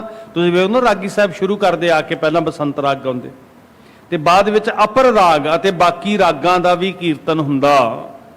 ਹੋਰ ਆਨੰਦ ਆਨੰਦ ਬਿਲੰਦੇ ਹੋ। ਸ਼੍ਰੀ ਅਨੰਦਪੁਰ ਸਾਹਿਬ ਬੜਾ ਆਨੰਦ ਵਰਤ ਰਿਹਾ ਸੀ। ਇੱਕ ਮੌਸਮ ਦਾ ਆਨੰਦ, ਵਾਤਾਵਰਨ ਸ਼੍ਰੀ ਅਨੰਦਪੁਰ ਸਾਹਿਬ ਦਾ, ਬਨਸਪਤੀ ਦਾ ਖੇੜਾ, ਬਸੰਤ ਦੀ ਪ੍ਰਧਾਨਤਾ, ਬਾਣੀ ਦਾ ਪ੍ਰਵਾਹ, ਹਰ ਪਾਸੇ ਐਸਾ ਰੰਗ ਚੜਿਆ ਹੋਇਆ ਸੀ ਜਹ ਕੈ ਗਾਵੇਂ ਗੁਰ ਪਦ ਬੰਦਿਓ। ਤੇ ਸਭ ਪਾਸੇ ਗੁਰੂ ਦੇ ਪ੍ਰੇਮ ਵਾਲੇ, ਗੁਰੂ ਦੇ ਚਰਨਾਂ ਦੇ ਨਾਲ ਜੁੜੇ ਹੋਏ ਜਹ ਕਹਿ ਗਾਵੇਂ। ਜਿੱਥੇ ਕਿਤੇ ਵੀ ਬਾਣੀ ਦੀਆਂ ਧੁਨਾਂ ਸੁਣਾਈ ਦੇ ਰਹੀਆਂ ਸਨ, ਚਲੇ ਆਇਓ ਹੋਲੇ ਕੋ ਮੇਲਾ। ਮਹਾਰਾਜ ਨੇ ਖਾਲਸਾ ਪੰਥ ਨੂੰ, ਸਿੱਖੀ ਨੂੰ ਜਿਹੜਾ ਸੱਭਿਆਚਾਰ ਦਿੱਤਾ ਨਾ, ਉਹ ਬੜਾ ਵਿਲੱਖਣ ਆ ਬਾਕੀਆਂ ਨਾਲੋਂ। ਹੋਲਾ ਮਹੱਲਾ, ਅਵਰਨ ਹੋਲੀ ਮਮ ਹੋਲਾ। ਸੰਸਾਰ ਰੰਗ ਤਮਾਸ਼ਿਆਂ 'ਚ ਡੁੱਬਿਆ, ਆਪਣੇ ਮਕਸਦ ਨੂੰ ਵਿਸਾਰੀ ਬੈਠਾ ਸੀ, ਤੇ ਗੁਰੂ ਸਾਹਿਬ ਜੀ ਨੇ ਡਿੱਗਿਆਂ ਦੱਬਿਆਂ ਕੁਚਲਿਆਂ 'ਚ ਸਵੈ ਮਾਣ ਭਰਨ ਵਾਸਤੇ ਸ਼ਸਤਰਾਂ ਦਾ ਅਭਿਆਸ ਕਰਵਾਇਆ, ਬਾਣੀ ਦਾ ਰੰਗ ਚਾੜਿਆ, ਤੇ ਉਹਨੂੰ ਹੋਲਾ ਮਹੱਲਾ, ਮਹੱਲਾ ਮਤਲਬ ਇੱਕ ਹਮਲੇ ਦਾ ਰੁਖ, ਜੰਗੀ ਅਭਿਆਸ ਇਦਾਂ ਦੇ ਕਰਵਾਏ। ਮਹੱਲਾ ਕੱਢਣਾ ਜਿਵੇਂ ਹਮਲਾ ਕਰਨਾ, ਕਿਸੇ ਤੇ ਹੱਲਾ ਬੋਲਣਾ, ਸ਼ਸਤਰਾਂ ਦੀ ਵਿੱਦਿਆ ਦੇ ਮੁਕਾਬਲੇ ਹੋਣ ਲੱਗੇ। ਇਦਾਂ ਦਾ ਵਾਤਾਵਰਨ ਸ੍ਰੀ ਅਨੰਦਪੁਰ ਸਾਹਿਬ ਵਿੱਚ ਸਾਜਿਆ। ਨਾਲੇ ਬਾਣੀ ਦਾ ਰੰਗ ਸਰੀਰ ਕਰਕੇ ਤੇ ਜ਼ਮੀਰ ਕਰਕੇ ਮਹਾਰਾਜ ਨੇ ਸਿੱਖਾਂ ਨੂੰ ਬਲਵਾਨ ਕੀਤਾ। ਸਿੱਖ ਸੱਭਿਆਚਾਰ ਨੂੰ ਪੰਜਾਬੀ ਸੱਭਿਆਚਾਰ ਦੇ ਨਾਂ ਉੱਤੇ ਮਿਲਗੋਭਾ ਕਰਨ ਦਾ ਯਤਨ ਕੀਤਾ ਜਾ ਰਿਹਾ, ਤੇ ਅਸੀਂ ਵੀ ਅਗਿਆਨਤਾ ਵਿੱਚ ਆਪਣੇ ਸੱਭਿਆਚਾਰ ਨੂੰ ਭੁੱਲ। ਸੱਭਿਆਚਾਰ ਦਾ ਮਤਲਬ ਹੁੰਦਾ ਰਹਿਣ ਸਹਿਣ ਦਾ ਢੰਗ ਤਰੀਕਾ, ਤੇ ਅਸੀਂ ਭੁੱਲਦੇ ਜਾ ਰਹੇ ਹਾਂ ਸਾਧ ਸੰਗਤ। ਸੋ ਗੁਰੂ ਪਾਤਸ਼ਾਹ ਹਜ਼ੂਰ ਨੇ ਇਦਾਂ ਦਾ ਸੱਭਿਆਚਾਰ ਸਿਰਜਿਆ। ਹੋਲਾ ਮਨਾਉਣ ਵਾਸਤੇ ਦੁਨੀਆ ਭਰ ਤੋਂ ਸਿੱਖ ਸ੍ਰੀ ਅਨੰਦਪੁਰ ਸਾਹਿਬ ਨੂੰ ਆਉਣੇ ਸ਼ੁਰੂ ਹੋ ਗਏ। ਚੌਂ ਦਿਸ ਤੇ ਨਰ ਭਏ ਸਕੇਲਾ। ਚੌਂ ਦਿਸ ਤੇ ਨਰ ਭਏ, ਚਾਰੇ ਪਾਸਿਆਂ ਤੋਂ, ਉੱਤਰ ਦੱਖਣ ਪੂਰਬ ਪੱਛਮ ਤੋਂ। ਸਕੇਲਾ ਦਾ ਅਰਥ ਹੈ ਇਕੱਠੇ ਹੋਣਾ। ਸਿੱਖ ਚੌਂ ਕੁੰਟਾਂ ਤੋਂ ਇਕੱਠੇ ਹੋਣ ਲੱਗੇ। ਚਾਰੋਂ ਵਰਣ ਸਿੱਖ ਗੁਰ ਕੇਰੇ। ਸਮਝ ਨਹੀਂ ਆ ਰਹੀ ਮੈਨੂੰ, ਫਿਰ ਬੋਲਿਓ ਥੋੜਾ ਜਿਹਾ, ਮਾਈਕ ਪਿੱਛੇ ਕਰ ਦਿਓ, ਮੈਨੂੰ ਸਮਝ ਨਹੀਂ ਆ ਰਹੀ। ਚਾਰੋਂ ਵਰਣ ਸਿੱਖ ਗੁਰ ਕੇਰੇ। ਹਾਂ, ਇਹ ਵਿਤਕਰਾ ਕਿਸੇ ਨਾਲ ਨਹੀਂ ਸੀ ਹੁੰਦਾ ਵੀ ਸਿਰਫ ਕਿ ਛਤਰੀ ਆਉਣਗੇ, ਖੱਤਰੀ ਆਉਣਗੇ, ਉਹੀ ਹਥਿਆਰ ਫੜਨਗੇ। ਕਿਸੇ ਦਾ ਜਨਮ ਕਿਸੇ ਵੀ ਅਖੌਤੀ ਵਰਨ 'ਚ ਹੋਇਆ ਹੋਵੇ, ਗੁਰੂ ਦੇ ਘਰ ਦੇ ਅੰਦਰ, ਗੁਰੂ ਦੀ ਮਾਨ ਮਰਿਆਦਾ ਦੇ ਅੰਦਰ ਸਾਰੇ ਇੱਕ ਸਮਾਨ ਇਕੱਤਰ ਹੁੰਦੇ, ਇੱਕ ਸਮਾਨ ਗੁਰੂ ਸਾਹਿਬ ਜੀ ਦੀ ਮਰਿਆਦਾ ਲਾਗੂ ਹੁੰਦੀ। ਦਰਸ਼ਨ ਚਾਹਤ ਆਏ ਕਨੇਰੇ। ਦਰਸ਼ਨਾਂ ਦੀ ਚਾਹ ਵਿੱਚ ਬੇਅੰਤ ਸਿੱਖ ਆ ਰਹੇ ਹਨ। ਪੂਰਬ ਜਗਨਨਾਥ ਲਗ ਸੰਗਤ। ਪੂਰਬ ਵਾਲੇ ਪਾਸਿਓਂ ਸਮੁੰਦਰ ਦਾ ਤੱਟ, ਜਿੱਥੇ ਜਾ ਕੇ ਧਰਤੀ ਮੁੱਕ ਜਾਂਦੀ ਹਿੰਦੁਸਤਾਨ ਦੀ, ਜਗਨਨਾਥਪੁਰੀ। ਐਵੇਂ ਨਹੀਂ ਸੀ ਗੁਰਸਿੱਖ ਉੱਥੋਂ ਆ ਗਏ ਸਾਧ ਸੰਗਤ। ਭਾਈ ਹਿੰਮਤ ਸਿੰਘ ਜੀ ਜਗਨਨਾਥਪੁਰੀ ਚੋਂ ਐਵੇਂ ਨਹੀਂ ਸੀ ਸੀਸ ਭੇਟ ਕਰਨ ਵਾਸਤੇ ਆ ਗਏ। ਸਿੱਖੀ ਦਾ ਬੀਜ ਗੁਰੂ ਨਾਨਕ ਸਾਹਿਬ ਮਹਾਰਾਜ ਉੱਥੇ ਬੋ ਆਏ ਸੀ। 239 ਵਰਿਆਂ ਬਾਅਦ ਤੇ ਉਹ ਫਲ ਸੀ ਜਿਹਨੂੰ ਸਾਂਭਣਾ ਸੀ ਸਾਧ ਸੰਗਤ ਜੀ। ਸੋ ਸਮੁੰਦਰ ਦੇ ਕਿਨਾਰੇ ਤੋਂ, ਜਗਨਨਾਥਪੁਰੀ ਤੋਂ ਸੰਗਤਾਂ ਦੇ ਕਾਫਲੇ ਆਏ। ਆਪਰ ਟਾਪੂਆਂ ਕੀ ਮਿਲ ਪੰਗਤ। ਫਿਰ ਵੇਖੋ, ਕੱਲੇ ਸਮੁੰਦਰ ਤੱਕ ਨਹੀਂ, ਸਮੁੰਦਰ ਤੋਂ ਅੱਗੇ ਜਿਹੜੇ ਟਾਪੂ ਸਨ, ਧਰਤੀਆਂ ਸਨ ਕੋਈ ਵੱਖਰੇ ਵਿੱਚ ਟਾਪੂ, ਉਹਨਾਂ ਤੋਂ ਵੀ ਸੰਗਤ ਪਹੁੰਚ ਰਹੀ ਹੈ। ਦੱਖਣ ਮੈਂ ਦਵਾਰਕਾ ਤਾਈ। ਦੱਖਣ ਵਾਲੇ ਪਾਸਿਓਂ ਦਵਾਰਕਾ ਤੋਂ ਬਹੁਤ ਸਾਰੀ ਸੰਗਤ ਆਈ। ਪਹੁੰਚੇ ਸਿੱਖ ਆਣ ਸਮੁਦਾਇ। ਬਹੁ ਗਿਣਤੀ ਚ ਸਮੁਦਾਈ, ਸਮੂਹ, ਝੁੰਡ ਬਣਾ ਬਣਾ ਕੇ, ਕਾਫਲੇ ਬਣਾ ਬਣਾ ਕੇ ਗੁਰਸਿੱਖ ਸ਼੍ਰੀ ਅਨੰਦਪੁਰ ਸਾਹਿਬ ਆ ਰਹੇ ਸਨ। ਤੁਸੀਂ ਅੱਜ ਵੀ ਵੇਖਦੇ ਹੋ, ਇਹ ਗੁਰੂ ਸਾਹਿਬ ਜੀ ਨੇ ਮਰਿਆਦਾ ਕਾਇਮ ਕੀਤੀ। ਕਿੰਨਾ ਪੰਥ ਇਕੱਠਾ ਹੁੰਦਾ ਹੋਲੇ ਮਹੱਲੇ ਤੇ। ਗੁਰਸਿੱਖ ਦੁਨੀਆ ਭਰ ਤੋਂ ਆਉਂਦੇ, ਦੇਸ਼ਾਂ ਵਿਦੇਸ਼ਾਂ ਤੋਂ ਆਉਂਦੇ। ਉਹ ਵੱਖਰੀ ਗੱਲ ਹੈ ਕਿ ਇਦਾਂ ਦੀ ਇੱਕ ਖੇਡ ਵੀ ਖੇਡੀ ਗਈ ਕਿ ਹੋਲੇ ਮਹੱਲੇ ਤੇ ਆਉਣ ਵਾਲੇ ਗੁਰਸਿੱਖਾਂ ਨੂੰ ਟਾਰਗੇਟ ਕਰਕੇ ਕਿਸੇ ਤਰ੍ਹਾਂ ਇਸ ਇਕੱਠ ਨੂੰ ਬਦਨਾਮ ਕੀਤਾ ਜਾ ਸਕੇ, ਸਿੱਖਾਂ ਦੇ ਇਕੱਠ ਨੂੰ, ਕਿ ਸਿੱਖਾਂ ਨੇ ਬਿਮਾਰੀ ਫੈਲਾ ਦਿੱਤੀ। ਇਸ ਯੁੱਗ ਦੇ ਅੰਦਰ, ਇਸ ਸਮੇਂ ਦੇ ਦੌਰਾਨ, ਪਰ ਮੇਰਾ ਸਾਹਿਬ ਬੜਾ ਸਮਰੱਥ ਹੈ ਜੀ। ਸਿਰ ਤੇ ਹੱਥ ਰੱਖਿਆ ਪਾਤਸ਼ਾਹ ਨੇ। ਭਾਵੇਂ ਉਹ ਹਜ਼ੂਰ ਸਾਹਿਬ ਤੋਂ ਆਉਣ ਵਾਲੇ ਕਾਫਲੇ ਸੀ, ਭਾਵੇਂ ਸ਼੍ਰੀ ਅਨੰਦਪੁਰ ਸਾਹਿਬ ਵਿੱਚ ਇਕੱਠੇ ਹੋਣ ਵਾਲੇ ਗੁਰਸਿੱਖ ਸਨ। ਗੁਰ ਮੇਰਾ ਸੰਗ ਸਦਾ ਹੈ ਨਾਲੇ। ਅੰਗ ਸੰਗ ਪਾਤਸ਼ਾਹ ਜੀ ਨੇ ਆਪਣੇ ਸੇਵਕ ਕੀ ਆਪੇ ਰਾਖਿਆ, ਆਪੇ ਨਾਮ ਜਪਾਵੈ। ਜਹ ਜਹ ਕਾਜ ਕਿਰਤ ਸੇਵਕ ਕੈ, ਤਹਾਂ ਤਹਾਂ ਉਠ ਧਾਵੈ। ਸੇਵਕ ਕੋ ਨਿਕਟੀ ਹੋਏ ਦਿਖਾਵੈ।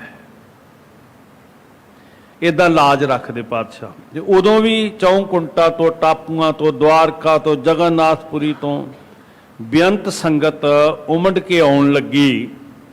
ਪਸ਼ਚਮ ਬਲਖ ਬੁਖਾਰਾ ਆਦ ਪੱਛਮ ਵਾਲੇ ਪਾਸਿਓਂ ਕਾਬਲ, ਕੰਧਾਰ, ਅਫਗਾਨਿਸਤਾਨ, ਬਲਖ, ਬੁਖਾਰਾ ਸਭ ਪਾਸਿਓਂ ਸੰਗਤ ਪਹੁੰਚ ਰਹੀ ਹੈ। ਹੋਵੇ ਸਿੱਖ ਧਰੈ ਅਹਿਲਾਦ। ਬਹੁਤ ਖੁਸ਼ ਹੈ। ਹਾਲਾਤ ਦਾ ਮਤਲਬ ਹੈ ਖੁਸ਼ੀ ਚ, ਚਾਹ ਚ ਭਰੇ ਹੋਏ। ਹੁਣ ਵੇਖੋ, ਕੋਈ ਸਾਧਨ ਨਹੀਂ ਸੀ ਅੱਜ ਵਰਗੇ, ਮਹੀਨਿਆਂ ਬੱਧੀ ਸਫ਼ਰ ਕਰਕੇ ਸਿੱਖ ਪਹੁੰਚਦੇ ਸੀ। ਤੋ ਕਿਸ ਅਹਿਲਾਦ ਚ, ਕਿਸ ਚਾਹ ਵਿੱਚ ਆਉਂਦੇ ਸੀ ਸਿੱਖ। ਉਹ ਮਜਬੂਰੀ ਚ ਨਹੀਂ ਸੀ ਆਉਂਦੇ। ਉਮਾ ਦੇ ਨਾਲ ਸਿੱਖ ਸ੍ਰੀ ਅਨੰਦਪੁਰ ਸਾਹਿਬ ਹੋਲੇ ਮਹੱਲੇ ਤੇ ਪਹੁੰਚ ਰਹੇ ਹਨ। ਤਮਹੀ ਉੱਤਰ ਦਿਸ਼ਾ ਬਹੀਰਾ। ਇਦਾਂ ਹੀ ਉੱਤਰ ਵਾਲੇ ਪਾਸਿਓਂ ਵਹੀਰਾਂ ਘੱਤ ਕੇ ਸਿੱਖ ਸੰਗਤਾਂ ਦੇ ਕਾਫਲੇ ਆਉਣ ਲੱਗੇ। ਆਏ ਕਮਾਊ ਅਰ ਕਸ਼ਮੀਰਾ।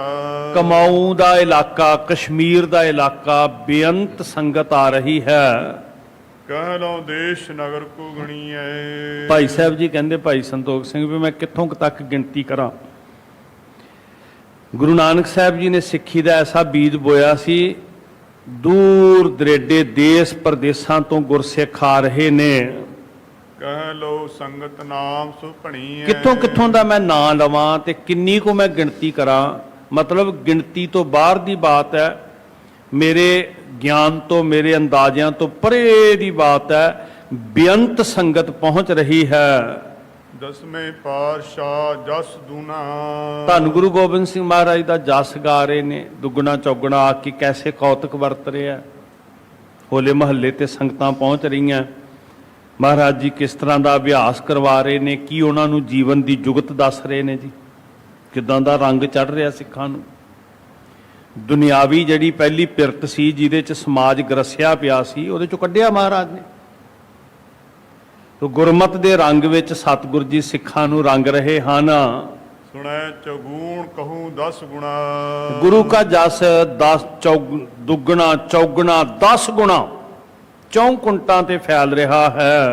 ਉਪਜੈ ਦਰਸ਼ਨ ਕੀ ਅਬਲਖਾ। ਸਭ ਦੇ ਹਿਰਦੇ ਦੇ ਅੰਦਰ ਉਪਜੈ ਦਰਸ਼ਨ ਕੀ ਅਬਲਾਖਾ। ਸਾਰਿਆਂ ਦੇ ਮਨ ਵਿੱਚ ਇਹ ਚਾਹਤ ਅਬਲਾਖਾ ਹੈ ਕਿ ਧੰਨ ਗੁਰੂ ਗੋਬਿੰਦ ਸਿੰਘ ਮਹਾਰਾਜ ਜੀ ਦੇ ਦੀਦਾਰ ਕਰੀਏ। ਆਵੇਂ ਚਲੇ ਭਾਉ ਵੱਡ ਰੱਖਾ। ਬੜੀ ਭਾਵਨਾ ਨਾਲ, ਬੜੀ ਸ਼ਰਧਾ ਨਾਲ। ਅਸਲ 'ਚ ਭਾਵਨਾ ਤੋਂ ਬਿਨਾ ਖਿੱਚ ਨਹੀਂ ਪੈਦਾ ਹੁੰਦੀ। ਸਾਧ ਸੰਗਤ ਬਿਨ ਭਾਉ ਨਹੀਂ ਉਪਜੈ। ਭਾਵ ਬਿਨਾ ਭਗਤੀ ਨਹੀਂ ਪੈਦਾ ਹੁੰਦੀ ਹਿਰਦੇ ਦੇ ਅੰਦਰ। ਭਾਵਨਾ ਤੋਂ ਬਿਨਾ ਅੰਦਰ ਰੰਗ ਨਹੀਂ ਲੱਗਦਾ ਸਾਧ ਸੰਗਤ। ਸੋ ਮਹਾਰਾਜ ਸੱਚੇ ਪਾਤਸ਼ਾਹ ਹਜ਼ੂਰ ਦੀ ਪ੍ਰੀਤ 'ਚ ਬੱਝੇ ਹੋਏ ਸਿੱਖ ਪਹੁੰਚ ਰਹੇ ਹਨ। ਯਥਾ ਸ਼ਕਤ ਲੈ ਉਪਹਾਰ। ਯਥਾ ਸ਼ਕਤ, ਜਿੰਨੀ ਕਿਸੇ ਦੀ ਸਮਰੱਥਾ ਸੀ। ਕੋਈ ਕੌਡੀ ਅਰਪਣ ਕਰਨ ਵਾਲਾ ਸੀ, ਕੋਈ ਕਰੋੜਾਂ ਅਰਪਣ ਕਰਨ ਵਾਲਾ ਸੀ। ਤੇ ਗੁਰੂ ਨਾਨਕ ਦੇ ਘਰ ਦੇ ਅੰਦਰ ਕੀਮਤ ਨਹੀਂ ਵੇਖੀ ਜਾਂਦੀ, ਭਾਵਨਾ ਅੰਕੀ ਜਾਂਦੀ ਹੈ। ਭੇਟਾ ਦੀ ਕੌਡੀ ਅਗਰ ਭਾਂਤ ਰੱਖੈ, ਭਾਵਨੀ ਭਗਤ ਭਾਏ ਕੌਡੀ ਅਗਰ ਭਾਂਤ ਰੱਖੈ, ਤਾਹੇ ਗੁਰੂ ਸਰਬ ਨਿਧਾਨ ਦਾਨ ਦੇਤ ਹੈ। ਸੋ ਜਿੰਨੀ ਕਿਸੇ ਦੀ ਸਮਰੱਥਾ ਸੀ ਜੀ, ਭਾਵੇਂ ਉਹ ਇੱਕ ਤਿਲ ਚਾੜਨ ਵਾਲਾ ਸੀ, ਭਾਵੇਂ ਉਹ ਕਰੋੜਾਂ ਦੀ ਸੇਵਾ ਕਰਨ ਵਾਲਾ ਸੀ, ਆਪਣੀ ਆਪਣੀ ਸਮਰੱਥਾ ਦੇ ਅਨੁਸਾਰ ਯਥਾ ਸ਼ਕਤ ਜਿੰਨੀ ਜਿੰਨੀ ਸਮਰੱਥਾ ਸੀ, ਸਭ ਕੋਈ ਕੁਝ ਨਾ ਕੁਝ ਭੇਟਾ ਲੈ ਕੇ ਆਉਂਦਾ। ਚਾਹੇ ਸੋ ਅਰਪਣ ਗੁਰ ਦਰਬਾਰ। ਸਭ ਦੀ ਇਹ ਭਾਵਨਾ ਹੁੰਦੀ ਵੀ ਸਾਡੀ ਭੇਟਾ ਗੁਰੂ ਸਾਹਿਬ ਜੀ ਦੇ ਚਰਨਾਂ ਵਿੱਚ, ਗੁਰੂ ਕੇ ਦਰਬਾਰ ਵਿੱਚ ਅਰਪਣ ਹੋਵੇ। ਦਿਨ ਹੋਲੀ ਕੋ ਕਰੈ ਉਦੇਸ਼। ਹੋਲੀ ਦਾ ਜਿਹੜਾ ਹੋਲੇ ਮਹੱਲੇ ਦਾ ਦਿਹਾੜਾ, ਜਿਹੜਾ ਖਾਲਸਾ ਪੰਥ ਨੇ ਗੁਰੂ ਸਾਹਿਬ ਜੀ ਦੇ ਹਜ਼ੂਰ ਇਕੱਠਿਆਂ ਹੋ ਕੇ ਚੜ੍ਹਦੀ ਕਲਾ ਦਾ ਪ੍ਰਤੀਕ ਬਣਾਇਆ ਜੀ ਸਿੱਖਾਂ ਵਾਸਤੇ, ਸਿੱਖ ਪੰਥ ਵਾਸਤੇ। ਬਾਣੀ ਦੀ ਲਾਲੀ ਚੜੀ, ਨਾਮ ਦਾ ਰੰਗ ਚੜਿਆ, ਸ਼ਸਤਰਾਂ ਦੇ ਅਭਿਆਸੀ ਬਣਾਇਆ ਮਹਾਰਾਜ ਨੇ।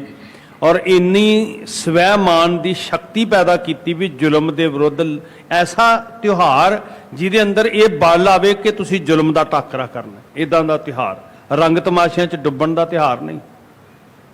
ਸੋ ਸੱਚੇ ਪਾਤਸ਼ਾਹ ਹਜ਼ੂਰ ਨੇ ਇਸ ਤਰ੍ਹਾਂ ਸਿੱਖਾਂ ਨੂੰ ਤਿਆਰ ਕੀਤਾ ਜੀ। ਸਾਰਾ ਪ੍ਰਸੰਗ ਇਹ ਹੈ ਵੀ ਸਿੱਖਾਂ ਦਾ ਬੌਧਿਕ ਵਿਕਾਸ, ਸਰੀਰਕ ਵਿਕਾਸ, ਆਤਮਿਕ, ਇਹ ਕਿੱਦਾਂ ਹੋ ਰਿਹਾ ਸਾਰਾ ਕੁਝ।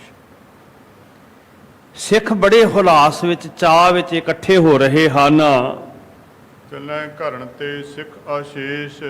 ਉਹ ਇਦਾਂ ਘਰਾਂ ਤੋਂ ਕਾਫਲੇ ਬਣ ਬਣ ਕੇ ਵੱਧ ਤੋਂ ਵੱਧ ਜੀ ਆਪੋ ਆਪਣੇ ਘਰਾਂ ਤੋਂ, ਨਗਰਾਂ ਤੋਂ ਸਿੱਖ ਵਹੀਰਾਂ ਘੱਤ ਕੇ ਸ਼੍ਰੀ ਅਨੰਦਪੁਰ ਸਾਹਿਬ ਨੂੰ ਆਉਣ ਲੱਗੇ। ਆਣ ਆਨੰਦਪੁਰ ਮੈਂ ਕੀਏ ਡੇਰਾ, ਸ਼੍ਰੀ ਅਨੰਦਪੁਰ ਸਾਹਿਬ ਆ ਕੇ ਸਭ ਸਿੱਖ ਪੜਾਅ ਕਰਦੇ ਹਨ, ਜੈ ਮੰਗਲ ਨਿਤ ਹੂਤ ਕਨੇਰਾ।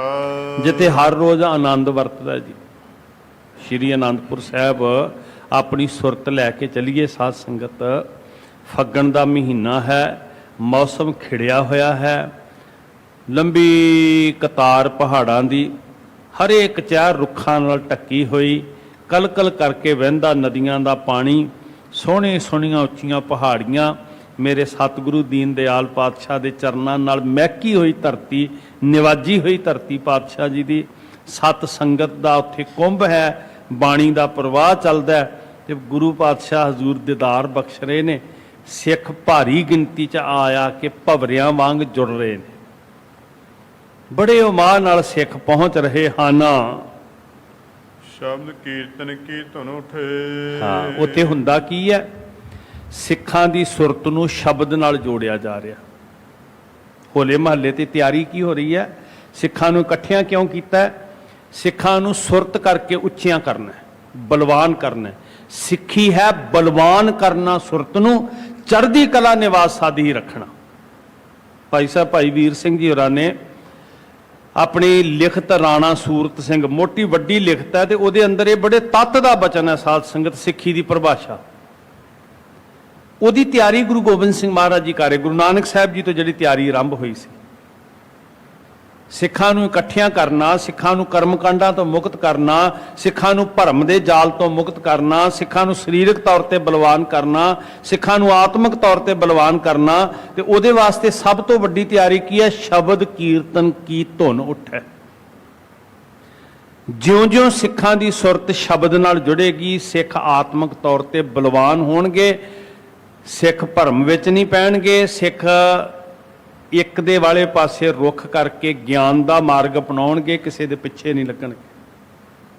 ਔਰ ਅੱਜ ਵੀ ਸਭ ਤੋਂ ਵੱਡੀ ਲੋੜ, ਮੁੱਢਲੀ ਲੋੜ, ਜੇ ਹਰ ਚੁਣੌਤੀ ਦਾ ਸਾਹਮਣਾ ਕਰਨਾ ਹੈ, ਹਰ ਔਕੜ ਦਾ ਸਾਹਮਣਾ ਕਰਨਾ ਹੈ, ਭਾਵੇਂ ਉਹ ਘਰੇਲੂ ਧੜੇਬੰਦੀ ਹੈ, ਭਾਵੇਂ ਉਹ ਬਾਹਰੀ ਤਾਕਤਾਂ ਦਾ ਹਮਲਾ ਹੈ, ਜੇ ਅੱਜ ਵੀ ਸਾਰੀਆਂ ਮੁਸੀਬਤਾਂ ਤੋਂ ਸਿੱਖ ਪੰਥ ਨੂੰ ਬਚਾਉਣਾ ਹੈ ਤੇ ਸਭ ਤੋਂ ਪਹਿਲੀ ਗੱਲ ਹੈ ਸਿੱਖਾਂ ਦੀ ਸੁਰਤ ਸ਼ਬਦ ਨਾਲ ਜੁੜੇ।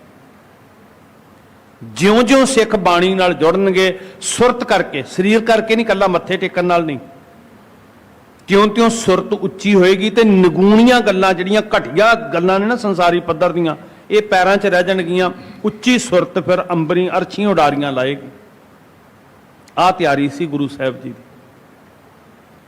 ਹਰ ਰੰਗ ਤੋਂ ਬਿਨਾਂ ਤੇ ਸੂਰਮੇ ਬਣਾਇਆ ਹੀ ਨਹੀਂ ਸੀ ਜਾ ਸਕਦਾ ਨਾ। ਝੂਠੇ ਰੰਗ 'ਚ ਤੇ ਬਥੇਰੀ ਦੁਨੀਆ ਰੰਗੀ ਹੋਈ ਸੀ। ਤੋ ਗੁਰੂ ਸਾਹਿਬ ਜੀ ਨੇ ਜਿਹੜੇ ਸੂਰਮੇ ਘੜੇ, ਸੂਰਮੇ ਬਣਾਏ, ਭਾਵੇਂ ਉਹ ਆਤਮਿਕ ਤੌਰ ਦੇ ਉੱਤੇ ਚਿਤਮੈ ਯੁੱਧ ਵਿਚਾਰੋ ਵਾਲੇ ਸੀ ਤੇ ਭਾਵੇਂ ਉਹ 1.25 ਲੱਖ ਦਾ ਮੁਕਾਬਲਾ ਕਰਨ ਵਾਲੇ ਸੀ। ਸੂਰਮਿਆਂ ਦੀ ਘਾੜਤ ਘੜਨ ਪਿੱਛੇ ਸਭ ਤੋਂ ਵੱਡਾ ਜਿਹੜਾ ਕਾਰਜ ਸੀ ਕਿ ਉਹ ਸੂਰਮੇ ਬਣਨਗੇ ਤਾਂ ਜੇ ਹਰ ਰੰਗ ਚੜੇਗਾ। ਸਿੱਖਾਂ ਦਾ ਹੋਲਾ ਹਰ ਰੰਗ ਵਾਲਾ ਹੋਲਾ ਹੈ, ਜਿਹਦੀ ਮੋਹਰ ਸਾਹਿਬ ਨੇ ਲਾਉਂਦਿਆਂ ਕਿਹਾ ਸੀ, ਸੋ ਕਹੀਅਤ ਹੈ ਸੂਰਾ, ਸੋ ਕਹੀਅਤ ਹੈ ਸੂਰਾ, ਸੋ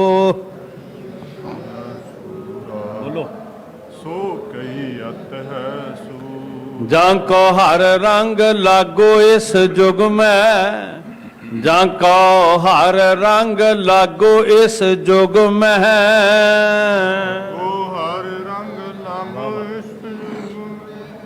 ਜਾਕੋ ਹਰ ਰੰਗ ਲਾਗੋ ਇਸ ਜੁਗ ਮੈਂ। ਸੋ ਕਹੀਅਤ ਹੈ ਸੂਰਾ, ਸੋ ਕਹੀਅਤ ਹੈ ਸੂਰਾ, ਸੋ ਕਹੀਅਤ ਹੈ ਸੂਰਾ, ਸੋ ਕਹੀਅਤ ਹੈ ਸੂਰਾ। ਆਤਮ ਜਿਣੈ ਸਗਲ ਵਸ ਤਾਂ ਕੈ, ਆਤਮ ਜਿਣੈ ਸਗਲ ਵਸ ਤਾਂ ਕੈ,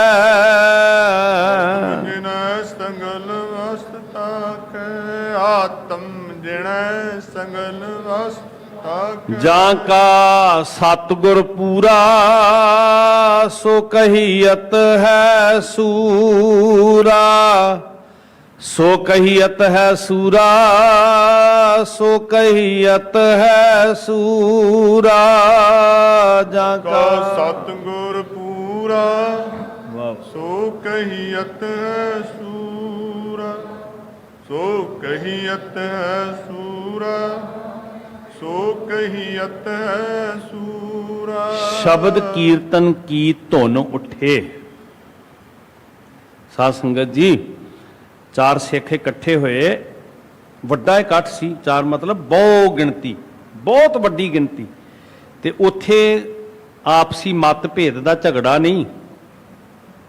ਸਿੱਖਾਂ ਦੇ ਇਕੱਠ ਵਿੱਚੋਂ ਇੱਕ ਕਮਰੇ 'ਚ 10 ਸਿੱਖ ਇਕੱਠੇ ਕਰ ਲਓ ਸਾਰੇ ਇਲਾਕਿਆਂ ਤੋਂ। ਇੱਥੇ ਬਕਾਇਦਾ ਦੱਸਿਆ ਕਿ ਬਲਖ ਬੁਖਾਰੇ ਤੋਂ ਆ ਰਿਹਾ, ਕਸ਼ਮੀਰ ਤੋਂ ਆ ਰਿਹਾ, ਕੁਮਾਊਂ ਤੋਂ ਆ ਰਿਹਾ, ਜਗਨਨਾਥ ਤੋਂ, ਦੁਆਰਕਾ ਤੋਂ, ਹੋਰ ਜਿਹੜੇ ਸਮੁੰਦਰਾਂ 'ਚ ਟਾਪੂ ਸੀ, ਦੂਰ ਦੁਰੇਡੇ ਤੋਂ ਆ ਰਿਹਾ। ਤੇ ਆਵਾਜ਼ ਕਾਦੀ ਆਉਂਦੀ ਹੈ ਸਿੱਖਾਂ ਦੇ ਇਕੱਠ ਚੋਂ?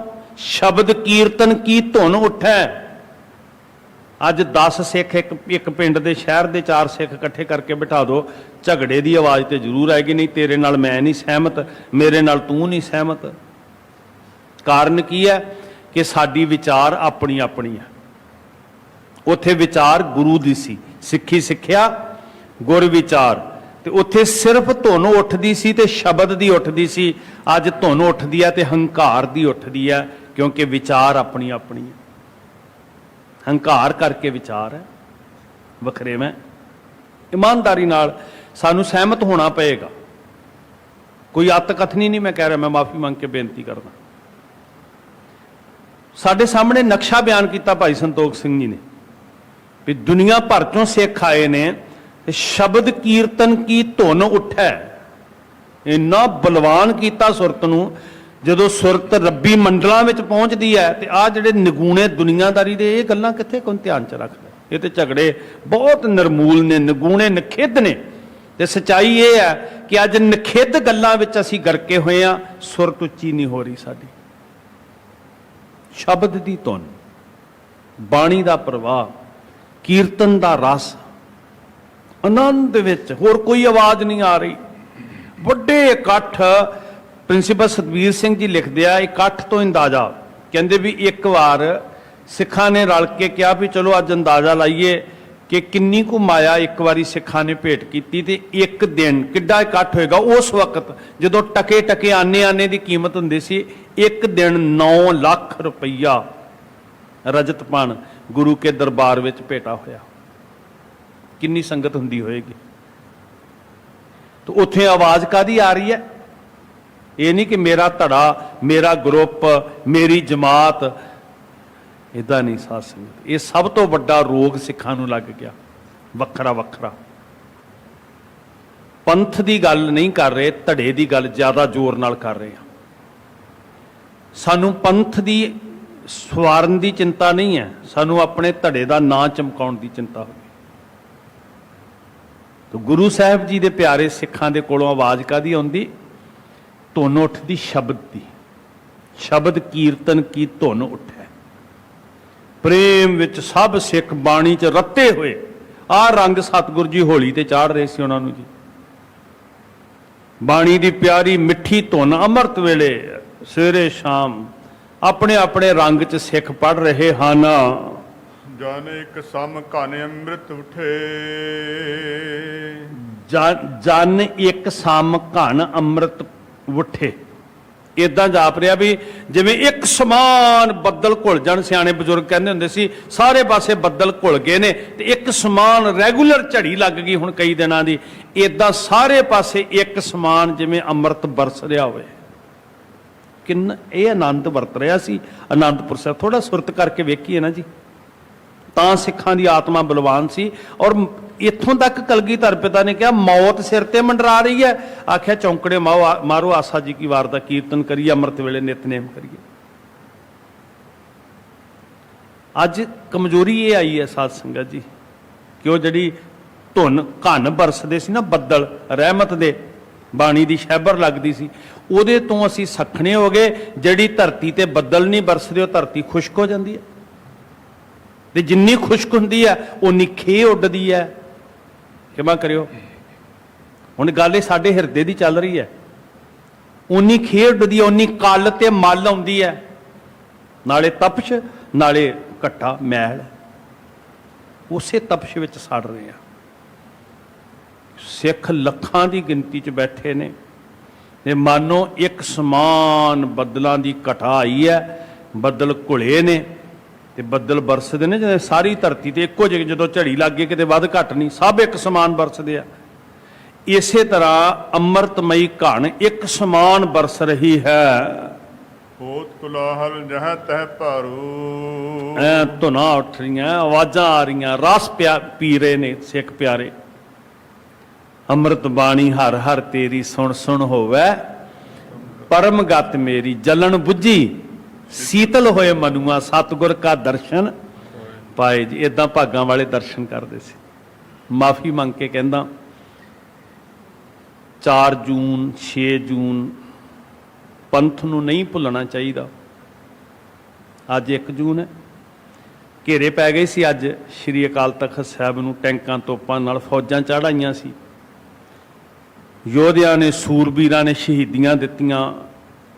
ਸ਼੍ਰੀ ਗੁਰੂ ਗ੍ਰੰਥ ਸਾਹਿਬ ਜੀ ਨੂੰ ਗੋਲੀਆਂ ਨਾਲ ਵਿੰਨਿਆ, ਹਰਮੰਦਰ ਸਾਹਿਬ ਗੋਲੀਆਂ ਨਾਲ ਛਲਣੀ ਹੋਇਆ, ਅਕਾਲ ਤਖਤ ਸਾਹਿਬ ਢਾਹ ਕੇ ਢੇਰੀ ਕੀਤਾ।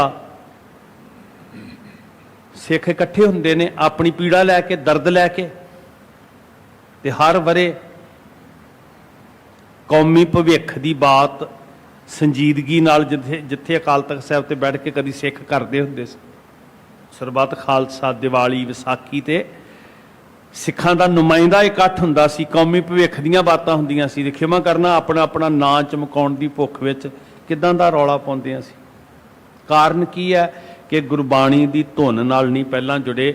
ਜੇ ਕਿਤੇ ਪਹਿਲਾਂ ਨਿੱਠ ਕੇ ਬਾਣੀ ਦੀ ਧੁਨ ਨਾਲ ਜੁੜੀਏ ਨਾ, ਤੇ ਫਿਰ ਉਹ ਜਿਹੜੀ ਕਲਪਨਾ ਹੈ ਨਾ, ਉਹ ਖਤਮ ਹੋ ਜਾਏਗੀ। ਪਰ ਉੱਤੇ ਮੇਰੇ ਵਰਗਾ ਸੋਚ ਕੇ ਗਿਆ ਹੁੰਦਾ ਵੀ ਮੇਰੀ ਫੋਟੋ ਕਿੱਦਾਂ ਆਏਗੀ ਸਵੇਰੇ, ਜੇ ਮੈਂ ਥੋੜਾ ਬਹੁਤਾ ਕੁਝ ਕਰਾਂਗਾ ਤਾਂ ਹੀ ਮੇਰੀ ਫੋਟੋ ਆਏਗੀ ਨਾ ਜੀ।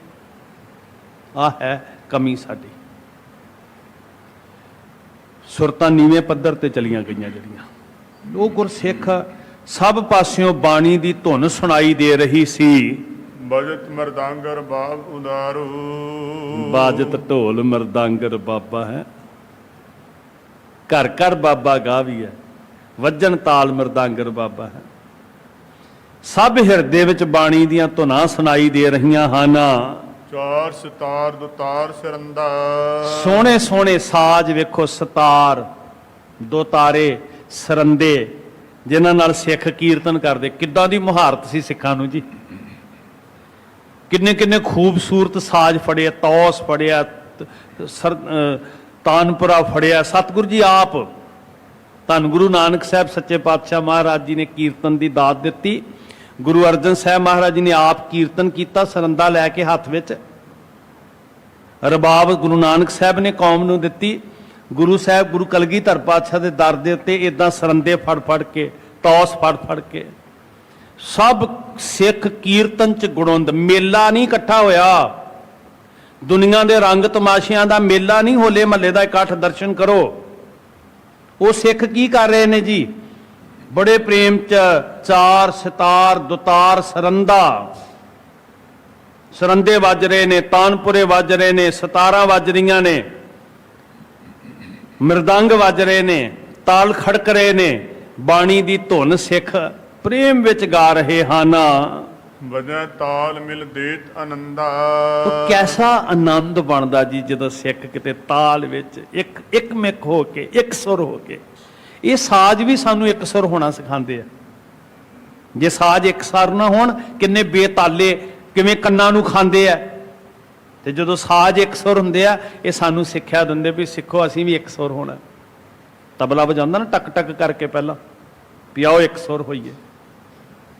ਉਹ ਚੋਟਾਂ ਖਾ ਕੇ ਸੁਰ ਮਿਲਾਉਂਦਾ, ਚੋਟਾਂ ਖਾ ਕੇ ਤਬਲਾ, ਤਬਲੇ ਤੇ ਟਨ ਟਨ ਚੋਟਾਂ ਵੱਜਦੀਆਂ, ਫਿਰ ਉਹ ਸੁਰ ਮਿਲਾਉਂਦਾ ਸਾਜ਼ ਨਾਲ, ਫਿਰ ਉਹ ਸ਼ਬਦ ਨਾਲ ਸੁਰ ਮਿਲਦੀ, ਫਿਰ ਆਨੰਦ ਵਰਤਦਾ। ਆਪਣੀ ਆਪਣੀ ਸੁਰ ਰੱਖਾਂਗੇ, ਆਨੰਦ ਨਹੀਂ ਵਰਤਣਾ। ਪ੍ਰੇਮ ਵਿੱਚ ਰੱਤੇ ਸਿੱਖ ਸਾਜ਼ ਵਜਾ ਰਹੇ ਨੇ, ਸ਼ਬਦ ਗਾ ਰਹੇ ਹਨ। ਸ੍ਰੀ ਗੁਰੂ ਤੇਗ ਬਹਾਦਰ ਕੇਰਾ, ਧੰਨ ਸੱਚੇ ਪਾਤਸ਼ਾਹ ਸਾਹਿਬ ਸ੍ਰੀ ਗੁਰੂ ਤੇਗ ਬਹਾਦਰ ਮਹਾਰਾਜ ਜੀ ਦੇ ਜੈ ਸ਼ੋਭਤ ਦਰਬਾਰ ਬਡੇਰਾ, ਜਿੱਥੇ ਕਦੀ ਮਹਾਰਾਜ ਨੇ ਚਰਨ ਪਾ ਕੇ ਨਗਰ ਵਸਾਇਆ, ਤੇ ਗੁਰੂ ਤੇਗ ਬਹਾਦਰ ਮਹਾਰਾਜ ਦਾ ਦਰਬਾਰ ਸੱਜਦਾ ਸੀ ਨਾ, ਉੱਥੇ ਅੱਜ ਸਿੱਖ ਸੱਜੇ ਆ। ਵੇਖੋ ਧਿਆਨ ਦਿਓ ਹੁਣ ਇਸ ਇੰਨੀ ਕੁ ਪੰਕਤੀ ਨਾਲ ਅਰਥ ਕਿੱਡਾ ਕਮਾਲ ਦਾ। ਪਿੱਛੇ ਜਾਓ ਥੋੜਾ ਜਿਹਾ ਕਿ ਵਕਤ ਦਾ ਜ਼ਾਲਮ ਹਾਕਮ ਕਹਿੰਦਾ ਵੀ ਮੈਂ ਉਸ ਗੁਰੂ ਨੂੰ ਖਤਮ ਕਰ ਦਿਆਂਗਾ, ਸ਼ਾਇਦ ਦੀਵਾਨ ਲੱਗਣੇ ਹਟ ਜਾਣਗੇ। ਸਰੀਰ ਮੁਕਾਇਆ ਜਾ ਸਕਦਾ, ਗੁਰੂ ਦੀ ਜੋਤ ਕੌਣ ਮੁਕਾਏਗਾ? ਗੁਰੂ ਤੇਗ ਬਹਾਦਰ ਮਹਾਰਾਜ ਦਾ ਤਨ ਕੁਰਬਾਨ ਹੋਇਆ, ਸ਼ਹੀਦ ਹੋ ਗਏ, ਪਰ ਅੱਜ ਲੱਖਾਂ ਸਿੱਖ ਉਸ ਸਥਾਨ ਤੇ ਬੈਠ ਕੇ ਕੀਰਤਨ ਕਰ ਰਹੇ ਸੀ ਉਸੇ ਬਾਦਸ਼ਾਹ ਦੇ ਹੁੰਦਿਆਂ। ਤੇ ਜਦੋਂ ਅੱਜ ਅਸੀਂ ਵੇਖਦੇ ਹਾਂ, ਇਸ ਵਾਸਤੇ ਜੇ ਗੁਰੂ ਸਾਹਿਬ ਜੀ ਦਾ ਸੀਸ ਕਲਮ ਕਰਕੇ ਦੀਵਾਨ ਸੱਜਣੇ ਬੰਦ ਨਹੀਂ ਹੋਏ, ਕੌਮ ਜੁੜਨੋਂ ਬੰਦ ਨਹੀਂ ਹੋਈ, ਤੇ ਫਿਰ ਟੈਂਕਾਂ ਤੋਪਾਂ ਨਾਲ ਕਿੱਥੇ ਬੰਦ ਹੋਣੀ ਭਲਾ? ਇਹ ਘੱਲੂ ਘਾਰੇ। ਮੈਂ ਇੱਕ ਬੇਨਤੀ ਕਰਨੀ ਚਾਹੁੰਦਾ ਤੁਹਾਡੇ ਚਰਨਾਂ 'ਚ। ਸਿੱਖ ਕੌਮ, ਸਾਡਾ ਇਤਿਹਾਸ ਕਹਿੰਦਾ ਘੱਲੂ ਘਾਰਿਆਂ ਨਾਲ ਨਹੀਂ ਮੁੱਕੀ। ਘੱਲੂ ਘਾਰੇ ਹੁੰਦੇ ਆ ਜਿਉਂ-ਜਿਉਂ ਮੰਨੂ ਵੱਢਦਾ ਸੀ ਦੂਣ ਸਵਾਏ ਹੋਏ, ਮਹੀਨੇ 3-4 ਨਹੀਂ ਬੀਤਦੇ ਫਿਰ ਦੁਸ਼ਮਣ ਨੂੰ ਜਾ ਵੰਗਾਰਦੇ ਆ। ਕੌਮ ਉਦੋਂ ਮੁੱਕਦੀ ਆ ਜਦੋਂ ਘੱਲੂ ਘਾਰੇ ਭੁਲਾ ਦਿੰਦੀ ਹੈ। ਜਿੱਦਣ ਇਤਿਹਾਸ ਭੁੱਲਦਾ ਨਾ ਉਦੋਂ ਕੌਮ ਮੁੱਕਦੀ ਹੈ। ਘੱਲੂ ਘਾਰੇ ਤੇ ਕੌਮ ਨੂੰ ਜਵਾਨ ਕਰਦੇ ਆ, ਉਦੋਂ ਮੁੱਕਣਾ ਜੇ ਭੁੱਲ ਗਏ ਸਾਨੂੰ। ਤੇ ਯਤਨ ਕੀਤੇ ਜਾ ਰਹੇ ਆ ਵੀ ਭੁੱਲ ਜਾਣ, ਰਹਿਣ ਦੋ, ਚਰਚਾ ਨਾ ਕਰੋ। ਨਹੀਂ ਭਾਈ, ਕੌਮੀ ਤੌਰ ਤੇ ਯਾਦ ਹੋਣ, ਕੌਮੀ ਤੌਰ ਤੇ ਇਕੱਠੇ ਹੋਈਏ, ਵੱਖ-ਵੱਖ ਨਹੀਂ। ਇਹ ਜ਼ਰੂਰੀ ਹੈ। ਤੇ ਸਭ ਤੋਂ ਵੱਡੀ ਗੱਲ ਜਿਹੜੀ ਗੁਰੂ ਸਾਹਿਬ ਨੇ ਕੀਤੀ ਵੀ ਸੁਰਤ ਸ਼ਬਦ ਨਾਲ ਜੁੜੇ, ਸੁਰਤ ਵਿਕਾਸ ਵਿੱਚ ਜਾਵੇ, ਸੁਰਤ ਬੁਲੰਦ ਹੋਵੇ, ਜਵਾਨ ਹੋਵੇ, ਫਿਰ ਭਵਿੱਖ ਰੋਸ਼ਨ ਹੁੰਦਾ ਹੈ। ਸੋ ਇਦਾਂ ਸ਼੍ਰੀ ਅਨੰਦਪੁਰ ਸਤਿਗੁਰ ਜੀ ਸਿੱਖਾਂ ਨੂੰ ਜੋੜਦੇ ਨੇ। ਤੈ ਸੰਗਤ ਕੋ ਮੇਲ ਹੁੰਦਾ। ਜਿੱਥੇ ਕਦੀ ਧੰਨ ਗੁਰੂ ਬਹਾਦਰ ਮਹਾਰਾਜ ਦਾ ਦਰਬਾਰ ਸੱਜਦਾ ਸੀ ਤੇ ਹਾਕਮ ਨੇ ਸੋਚਿਆ ਵੀ ਮੈਂ ਗੁਰੂ ਤੇਗ ਬਹਾਦਰ ਜੀ ਨੂੰ ਸਰੀਰ ਕਰਕੇ ਖਤਮ ਕਰਤਾ, ਹੁਣ ਦਰਬਾਰ ਸੱਜਣੇ ਖਤਮ ਹੋ ਜਾਣੇ ਆ। ਉੱਥੇ ਅੱਜ ਲੱਖਾਂ ਦੀ ਗਿਣਤੀ 'ਚ ਸਿੱਖ ਜੁੜੇ ਹਨ। ਗਾਵੇਂ ਨਟ ਸਾਰੰਗ ਮਲਾਰਾ। ਹਾਂ, ਰਾਗਾਂ ਦੇ ਵਿੱਚ ਨਟ ਰਾਗ, ਸਾਰੰਗ ਰਾਗ, ਮਲ੍ਹਾਰ ਰਾਗ ਮਹਾਰਾਜ ਨੇ ਉਚਾਰਨ ਕੀਤੀ ਨਾ। ਸਾਨੂੰ ਤਾਂ ਲੱਗਦਾ ਵੀ ਕਵਿਤਾ ਤੋਂ ਬਿਨਾਂ ਸਮਝ ਹੀ ਨਹੀਂ ਆਉਂਦਾ ਕੁਛ ਵੀ। ਸਾਰੰਗ ਗਾਇਆ ਜਾ ਰਿਹਾ, ਨਟ ਗਾਇਆ ਜਾ ਰਿਹਾ, ਮਲ੍ਹਾਰ ਗਾਇਆ ਜਾ ਰਿਹਾ। ਇਦਾਂ ਸਿੱਖ ਪ੍ਰੇਮ ਚ ਗੁਣੀ ਸਿੱਖ ਕੀਰਤਨ ਕਰ ਰਹੇ ਹਨ। ਜੈ ਸ੍ਰੀ ਸ਼੍ਰੀ ਰਾਗ ਧਮਾਰ। ਧਮਾਰ ਰਾਗ, ਜੈਤਸਰੀ ਰਾਗ। ਸਾਧ ਸੰਗਤ ਕਦੀ ਸਰ ਰਵਿੰਦਰ ਨਾਥ ਟੈਗੋਰ ਜੀ ਆਸ਼ਕ ਸ੍ਰੀ ਦਰਬਾਰ ਸਾਹਿਬ ਜੀ ਦੇ ਘੰਟਿਆਂ ਬੱਧੀ ਆ ਕੇ ਚੌਂਕੜੇ ਮਾਰ ਕੇ ਕੀਰਤਨ ਸੁਣਨਾ। ਤੇ ਉਹਨਾਂ ਨੇ ਇੱਕ ਵਾਰੀ ਬਚਨ ਕਹੇ ਸੀ ਵੀ ਮੈਂ ਜ਼ਿੰਦਗੀ ਦੇ ਅੰਦਰ, ਬੜੇ ਰਈਸ ਬੰਦੇ ਸੀ, ਮੈਂ ਜ਼ਿੰਦਗੀ 'ਚ ਚੋਰੀ ਨਹੀਂ ਕੀਤੀ, ਪਰ ਮੇਰੇ ਮਨ 'ਚ ਇੰਨਾ ਲਾਲਚ ਆਉਂਦਾ ਸ਼੍ਰੀ ਦਰਬਾਰ ਸਾਹਿਬ ਆ ਕੇ, ਕੀਰਤਨ ਦਾ ਲਾਲਚ, ਕਿ ਮੇਰਾ ਜੀ ਕਰਦਾ ਮੈਂ ਰਾਗੀ ਸਮੁੰਦ ਸਿੰਘ ਜੀ ਨੂੰ ਚੋਰੀ ਕਰਕੇ ਲੈ ਜਾਵਾਂ, ਜਿਨ੍ਹਾਂ ਨੂੰ ਕੀਰਤਨ ਰਸ ਦਿੰਦਾ ਸੀ। ਸੋ ਇਹ ਪਿਆਰ ਰੱਤੇ ਸਿੱਖ ਕਿੱਦਾਂ ਮਲ੍ਹਾਰ ਪੜ੍ਹ ਰਹੇ ਆ, ਸ੍ਰੀ ਰਾਗ ਪੜ੍ਹ ਰਹੇ ਆ, ਜੈਤਸਰੀ ਪੜ੍ਹ ਰਹੇ ਆ, ਟੋਡੀ ਪੜ੍ਹ ਰਹੇ ਨੇ, ਨਟ ਪੜ੍ਹ ਰਹੇ ਨੇ, ਸਾਰੰਗ ਪੜ੍ਹ ਰਹੇ ਨੇ। ਗੁਣੀ ਸਿੱਖ ਪੜ੍ਹਦੇ ਸੀ ਤੇ ਪਿਆਰ ਵਾਲੇ ਸੁਣਦੇ ਸੀ। ਅੱਜ ਅਸੀਂ ਕਹਿੰਦੇ ਸਾਨੂੰ ਸਮਝ ਨਹੀਂ ਆਉਂਦੀ, ਸੁਣਨਾ ਨਹੀਂ ਆਉਂਦਾ, ਤੇ ਪੜ੍ਹਨ ਵਾਲੇ ਕਹਿੰਦੇ ਅਸੀਂ ਪੜ੍ਹਨਾ ਨਹੀਂ। ਰਾਗ ਤੇ ਸ਼ਬਦ ਦਾ ਸੁਮੇਲ, ਇਹ ਗੁਰੂ ਨਾਨਕ ਦੇ ਘਰ ਦਾ ਕੀਰਤਨ ਸੀ। ਇਦਾਂ ਰੰਗ ਲੱਗਿਆ ਹੋਇਆ ਸਾਧ ਸੰਗਤ। ਸੋ ਸ਼੍ਰੀ ਅਨੰਦਪੁਰ ਸਾਹਿਬ ਵਿੱਚ ਹੋਲਾ ਮਹੱਲਾ, ਇਹ ਦਰਸ਼ਨ ਸੁਰਤ ਦੀਆਂ ਅੱਖਾਂ ਨਾਲ ਕਰਨੇ ਆ। ਸਮਾਂ ਨਹੀਂ ਇਜਾਜ਼ਤ ਦੇ ਰਿਹਾ। ਕੱਲ ਨੂੰ ਫਿਰ ਕੀ ਮਹਾਰਾਜ ਨੇ ਕੀਤਾ, ਕਿਵੇਂ ਸਿੱਖਾਂ ਦੀ ਆਤਮਾ ਬਲਵਾਨ ਹੋਈ, ਇਹ ਬਹੁਤ ਜ਼ਰੂਰੀ ਵਿਸ਼ਾ ਸਾਧ ਸੰਗਤ। ਮਹਾਰਾਜ ਕੱਲ ਨੂੰ ਆਪਣੀ ਗੋਦ 'ਚ ਬਿਠਾ ਕੇ ਸੋਝੀ ਦੇਣ। ਤੁਹਾਨੂੰ ਸਾਰਿਆਂ ਨੂੰ ਲਗਾਤਾਰ ਜਿਹੜੀ ਬੇਨਤੀ ਕੀਤੀ ਜਾ ਰਹੀ ਹੈ ਵੀ ਪ੍ਰਸ਼ਾਸਨ ਦਾ ਧੰਨਵਾਦ ਹੈ, ਉਹਨਾਂ ਨੇ ਸਾਨੂੰ ਸਾਥ ਦਿੱਤਾ। ਗੁਰੂ ਘਰ 'ਚ ਸੰਗਤ ਆਉਂਦੀ ਰਹੀ, ਪਰ ਸੰਗਤ ਨੂੰ ਬੇਨਤੀ ਹੈ ਕਿ ਵਿੱਥ ਬਣਾ ਕੇ, ਬਾਹਰ ਵੀ ਬੈਠਿਆ ਜਾ ਸਕਦਾ, ਕੋਈ ਗੱਲ ਨਹੀਂ ਹੈ, ਖੁੱਲੇ ਹੋ ਕੇ ਬੈਠੋ, ਦੂਰੀ ਬਣਾ ਕੇ ਬੈਠੋ, ਮੂੰਹ ਢੱਕ ਕੇ ਰੱਖੋ, ਬਹੁਤੀਆਂ ਸ਼ੈਵਾਂ ਨੂੰ ਸਪਰਸ਼ ਨਾ ਕਰੋ, ਰੇਲਿੰਗ ਨੂੰ, ਆ ਸਾਹਮਣੇ ਗੋਲਕ ਹੈ, ਇੱਧਰ ਉੱਧਰ। ਸੋ ਇhtiyਾਤ ਵਰਤਨ। ਪ੍ਰਸ਼ਾਦ ਵਰਤਾਉਣ ਵਾਲੇ ਵੀਰਾਂ ਨੂੰ ਬੇਨਤੀ ਹੈ ਕਿ ਆਪਣਾ ਮੂੰਹ ਕੱਜ ਲੈਣ। ਸਾਹਾਂ ਦੇ ਨਾਲ ਕੋਈ ਨਾ ਕੋਈ ਜਰਮਜ਼ ਡਿੱਗਦੇ ਨੇ, ਜ਼ਰੂਰੀ ਡਿੱਗ ਜਾਂਦੇ ਆ। ਸੋ ਕੋਸ਼ਿਸ਼ ਕਰੋ ਪੂਰੀ। ਮੈਂ ਬੇਨਤੀ ਕੀਤੀ ਸੀ, ਬਾਹਰ ਸਫਾਈ ਕਰ ਰਹੇ, ਸੇਵਾ ਕਰ ਰਹੇ ਵੀਰ ਨੌਜਵਾਨ, ਝਾੜੂ ਲਾ ਰਹੇ, ਕਿ ਜੋੜੇ ਪਾ ਕੇ, ਕਿਉਂਕਿ ਥਾਂ ਥਾਂ ਤੇ ਕਈ ਵਾਰੀ ਥੁੱਕ ਦਿੰਦੇ ਅਸੀਂ, ਤੋ ਕਿਤੇ ਐਸਾ ਨਾ ਹੋਵੇ ਵੀ ਸਾਡੇ ਕੋਈ ਇਦਾਂ ਦੇ ਕੀਟਾਣੂ ਕਿਸੇ ਨੂੰ ਛੂਹ ਜਾਣ। ਤੋ ਤੁਹਾਨੂੰ ਬੇਨਤੀ ਹੈ ਕਿ ਜੁੜੋ ਜ਼ਰੂਰ, ਆਓ ਗੁਰੂ ਕੀ ਸੰਗਤ, ਗੁਰੂ ਘਰ ਆਨੰਦ ਬਣੇ, ਰੌਣਕਾਂ ਲੱਗਣ। ਪਰ ਗੁਰਮੁਖ ਪਿਆਰਿਓ, ਪਰਹੇਜ਼ ਇhtiyਾਤ ਜ਼ਰੂਰ ਵਰਤੋ, ਸਾਵਧਾਨੀ ਜ਼ਰੂਰ ਵਰਤੋ। ਸਾਫ ਸਫਾਈ ਦਾ ਪੂਰਾ ਧਿਆਨ ਰੱਖੋ, ਹੱਥ ਪੂਰੀ ਤਰ੍ਹਾਂ ਸਾਫ਼ ਰੱਖੋ। ਬਾਹਰ ਜਿਹੜੇ ਟਨਲ ਬਣੇ ਨੇ ਸੈਨੀਟਾਈਜ਼ਰ, ਉਹਨਾਂ ਦੇ ਵਿੱਚ 2 ਮਿੰਟ ਜਿੰਨਾ ਵੀ ਇੱਕ ਛਿਨ ਖੜ ਕੇ ਆਪਣੇ ਹੱਥ ਹੁੱਥ ਚੰਗੀ ਤਰ੍ਹਾਂ ਪੈਰ ਸਾਫ਼ ਕਰਕੇ ਫੇਰ ਆਓ। ਸੋ ਇਹ ਸਹਿਯੋਗ ਦਿੰਦੇ ਰਹੋ। ਵਾਹਿਗੁਰੂ ਇੱਦਾਂ ਹੀ ਕਿਰਪਾ ਕਰਨ, ਚੜ੍ਹਦੀ ਕਲਾ ਬਖਸ਼ਣ, ਸਾਰਿਆਂ ਨੂੰ ਆਪਣੇ ਚਰਨਾਂ ਨਾਲ ਜੋੜ ਕੇ ਰੱਖਣ ਜੀ। ਭੁੱਲਾਂ ਬਖਸ਼ ਦੇ ਪਿਆਰ ਵਿੱਚ ਆਖੋ ਵਾਹਿਗੁਰੂ ਜੀ ਕਾ ਖਾਲਸਾ, ਵਾਹਿਗੁਰੂ ਜੀ ਕੀ ਫਤਿਹ। ਅਚੁੱਤ ਹੈ ਪਾਰ ਬ੍ਰਹਮ, हे पूरन हे सर्ब मह, हे संगी हे निरंकार, हे गोविंद हे गुण निधान, हे अपरंपर हर हरे, हे संतां कै सदा संग, हे ठाकुर हों दासरो, नानक दीजै नामदान, आए प्रभ शरणागति, एक अखर हर मन बस्त, एक अखर हर मन बस्त, संग सदा है नाले, गुर मेरे संग सदा है नाले, संग सदा है नाले, गुर मेरा संग सदा है नाले, संग सदा है नाले, गुर मेरा संग सदा है,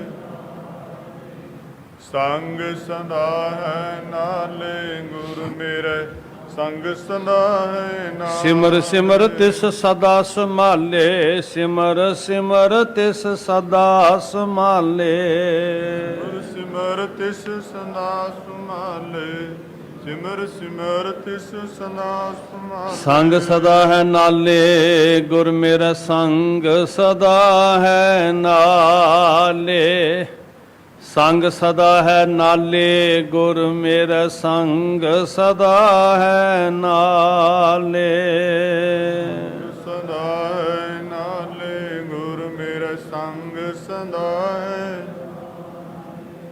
संग सदा है नाले, गुर मेरा संग सदा है नाले। वाहिगुरु जी का खालसा, वाहिगुरु जी की फतेह।